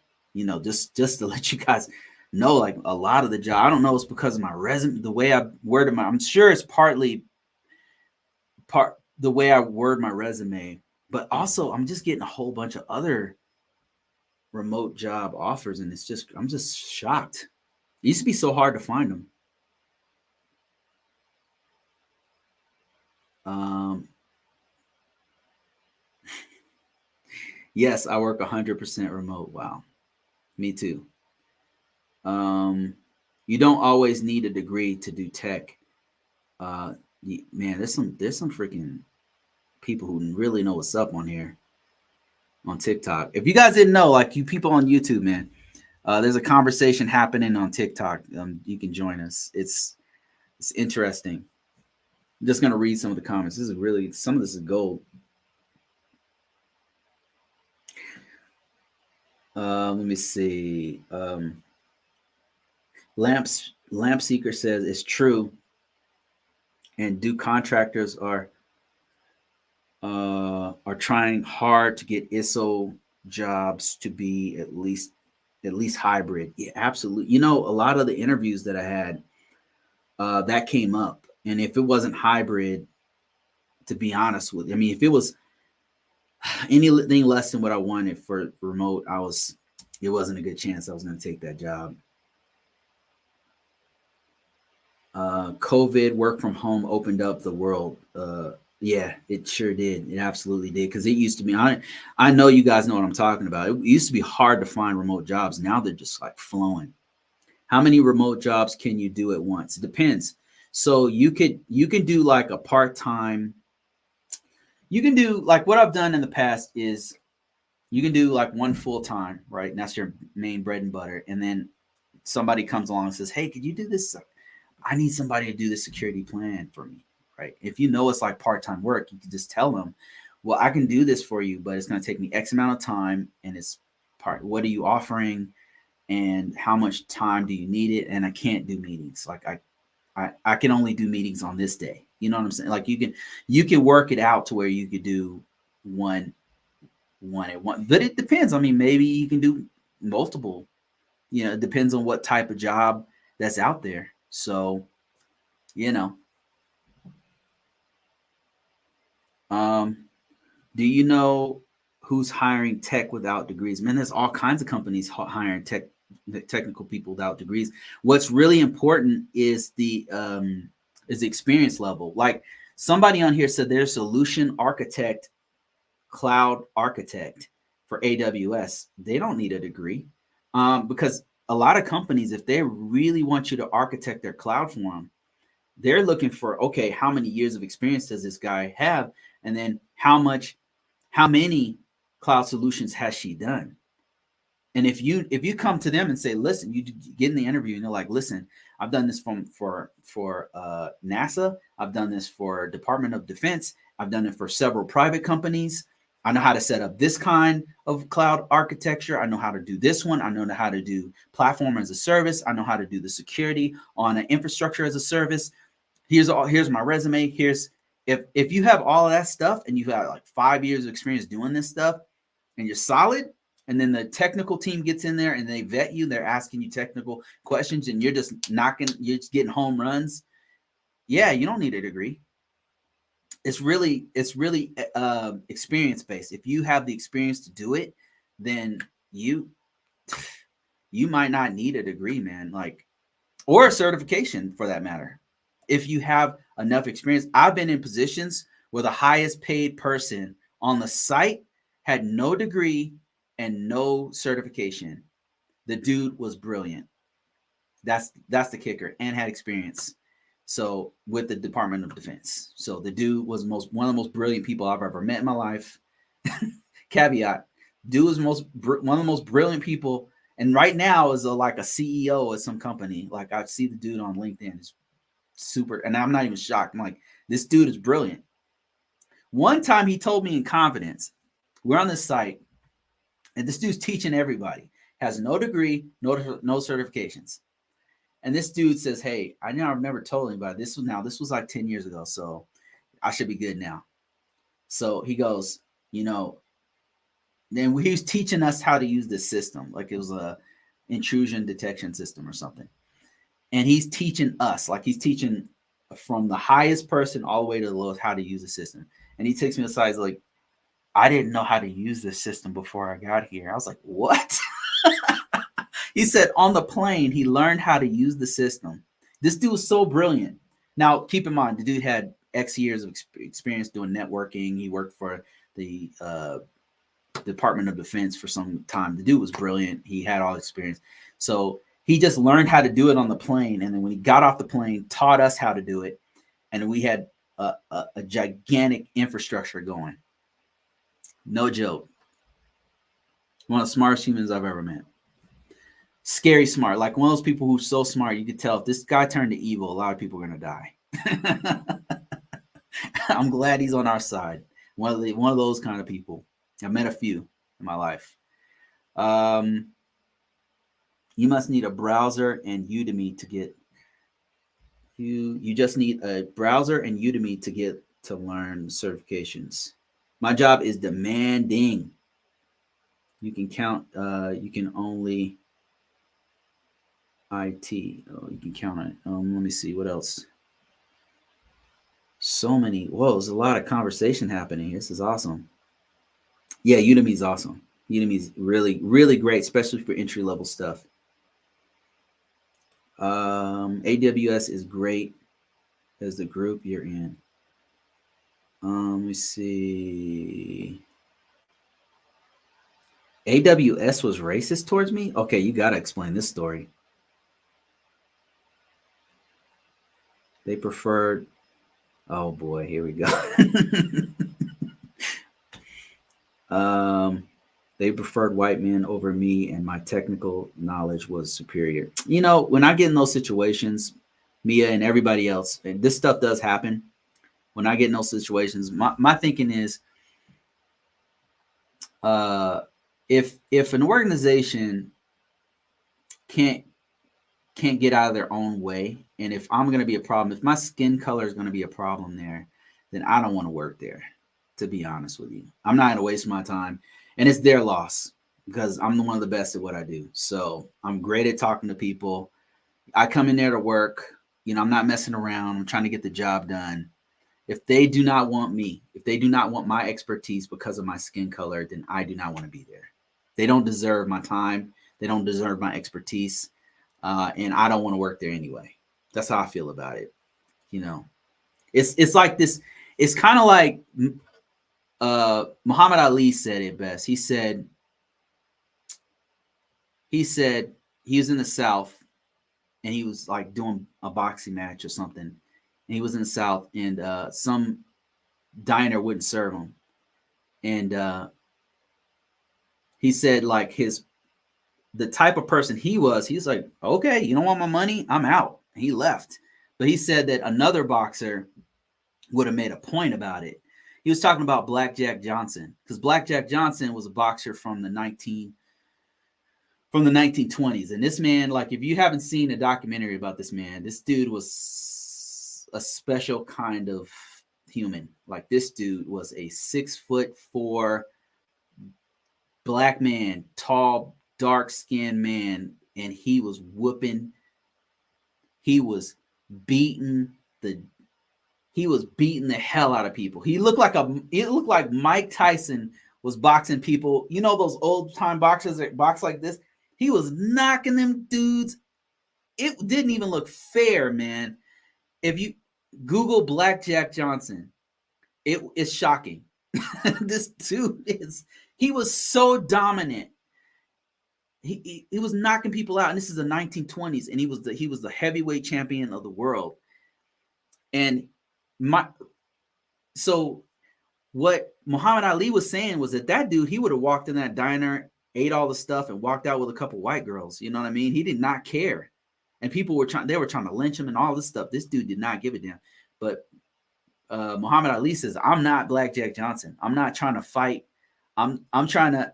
If you don't want me to eat at your store, I'm out." And that's me. Like, I'm like, nah, I'm not trying to work at your place. If you can't get past my skin color, like, I'm gone, man. I don't care. You'll never hear from me again. I don't care. Like, I'll work, and that's just how I feel about it.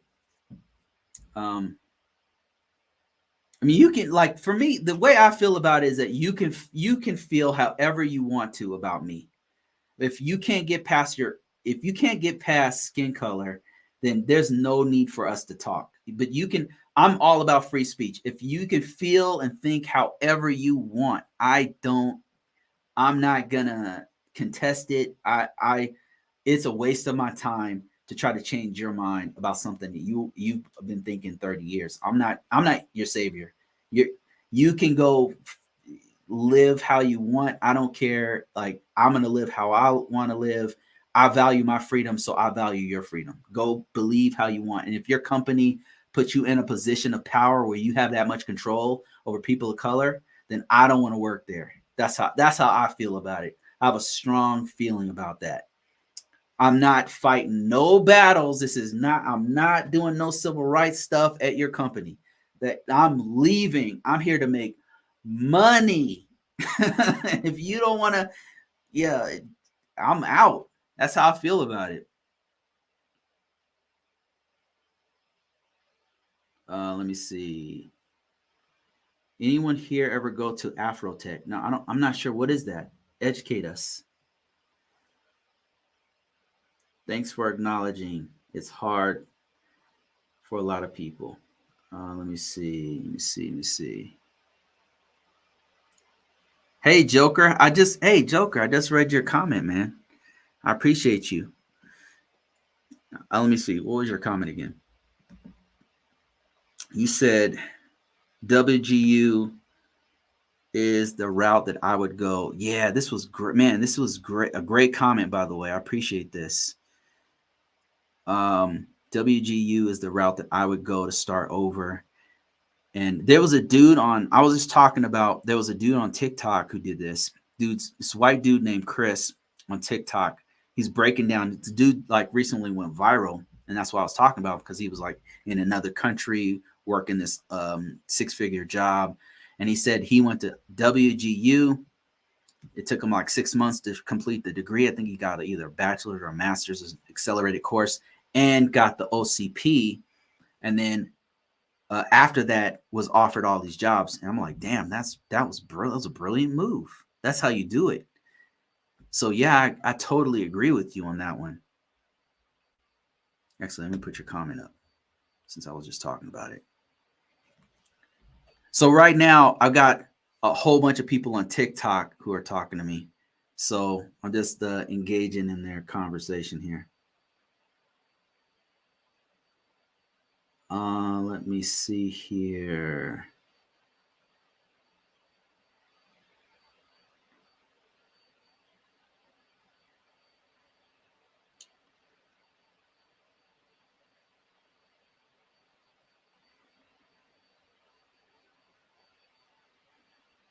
That's why tech is great. Is that you know first, it's what you know first and not your color. Yeah, I would say so. In my experience, in my part, I mean, I know stuff happens with racial stuff and everything, but the thing is, if a company really needs their cloud stuff set up, they're gonna put the racial stuff on pause. They're gonna be like, listen, I don't care who is gonna put this up. We need our cloud stuff up right now. We just got a breach. I don't care what color your skin is. We need to fix this stuff right away. That's been my experience with it. Have I experienced racism? Absolutely. Particularly in the military, there was some stuff that happened. But for the most part, if they're calling me, then there's an emergency. It's kind of like first responders. If somebody's on the ground having a cardiac arrest, they're not going to be like, I don't want a black paramedic to touch me. You know what I mean? They're like, this dude's having a heart attack. You know, this dude has a heart attack. We need to administer first aid. We need to bring the paddles. That's what's happening. If they're hiring me, then I'm the emergency dude that's there, and they want me to perform a miracle. Like they're like, don't care that you're bald. I don't care that you're short. I don't care that you're black. Could you fix this stuff? And then when I do my work, they're like, oh my Lord, this guy's staying here forever. Somebody said, post breach, there's only one color, and that's green. Yeah. Absolutely. People are racist. People work in companies. Absolutely. People are racist. What I'm saying is I don't care. That's what I'm saying. What I'm saying is this, and I know this is controversial.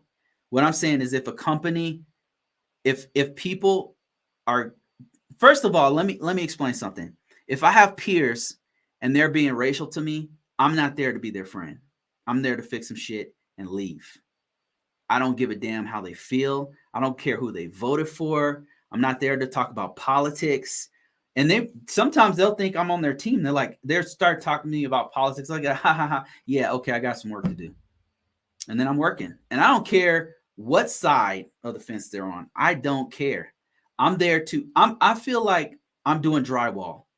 If you call your dude, if you call your fix-it guy to come in and do drywall, you want them to fix the drywall. I don't care what your political leanings are. I don't care. You could have been wearing a freaking Klan. Like, don't listen. Fix my drywall.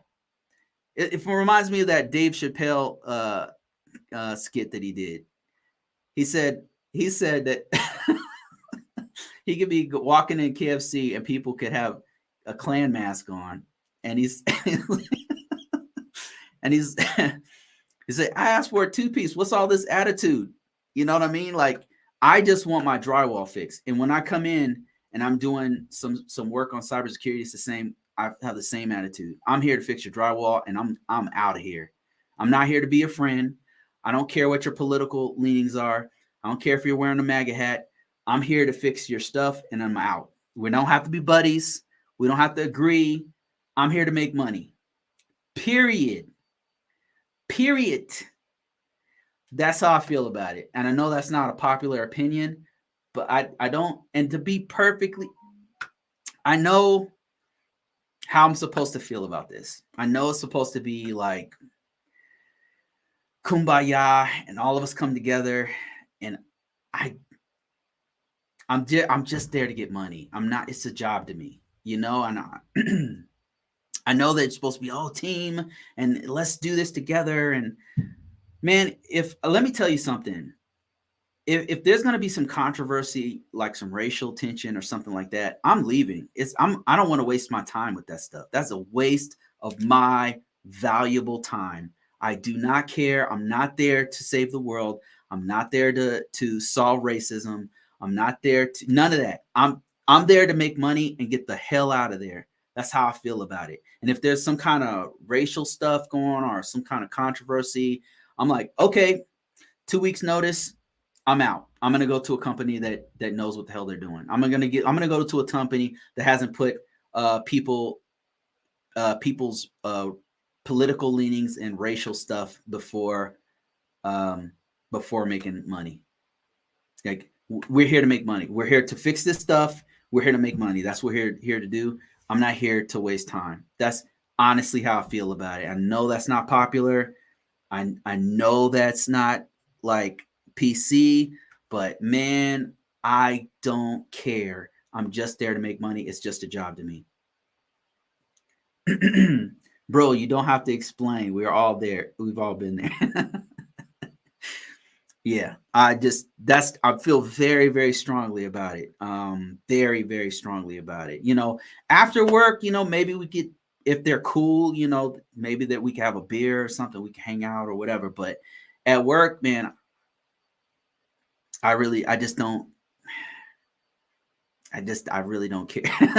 Like, I'm there to make money and that's it. And I'm there to put my hours in to create the policy or whatever the hell they have me doing, and then I'm out of there. You know what I mean? Like, I am not trying to mess up my bag. And if they're trying to mess up the bag, I'm leaving. I am leaving. I'm not going to put up with no, don't get me wrong. Don't get it twisted. I'm not going to put up with some company's BS, or if I have a boss that's an asshole or something. And let me tell you something, like, my problem hasn't been racial stuff. That racial stuff has happened before, but most of my problem is dealing with assholes. And assholes come in every gender, every race, every level of the organization has them. That's been my problem. It's been assholes, to be honest with you. Just assholes. That's it. What is a policy? Like cybersecurity policy or stuff like that.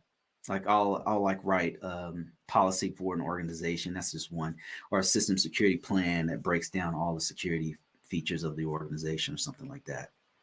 Security policy or conditional access policy, yeah, stuff like that. Yeah, yeah. So my problem is, and I know I'm talking to some cybersecurity people who know what I'm talking about. My main problem's been assholes. Not it hasn't been the assholes are the ones who are perpetuating some of the racial stuff. But Bruce, do you do contract work? Yes, from time to time I'll do contract work. I don't have contracts. I haven't been lucky enough to get a contract. But I'll work on contracts with somebody. I'll work with an organization who already has a contract, and they'll be like, "Hey, Bruce, we need you to do, you know, this plan or policy, or we need you to do information security system security stuff or something like that. Firewall rules, policies. I don't do firewall stuff. Firewall rules, policy also. Yes, exactly.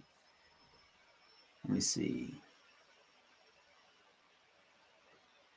Let me see here.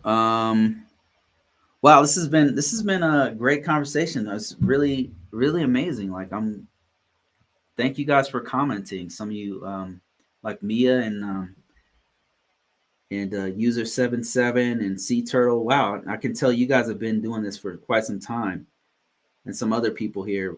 I've actually learned some stuff talking to you guys. I appreciate it. Appreciate your comments, putting us all on game, learning so many new things from you guys. And I've been doing this talking for about 2.5 hours. It's been great. I don't normally go for this long, but I really appreciate it. Thank you guys on YouTube for watching. I appreciate you guys. I'm out of here. Catch me. Just try to do another one tomorrow, but if not tomorrow, I'll do one next week. I usually do it at 1 o'clock Mountain Standard Time if you want to jump on there. And appreciate you guys. Talk to you guys later.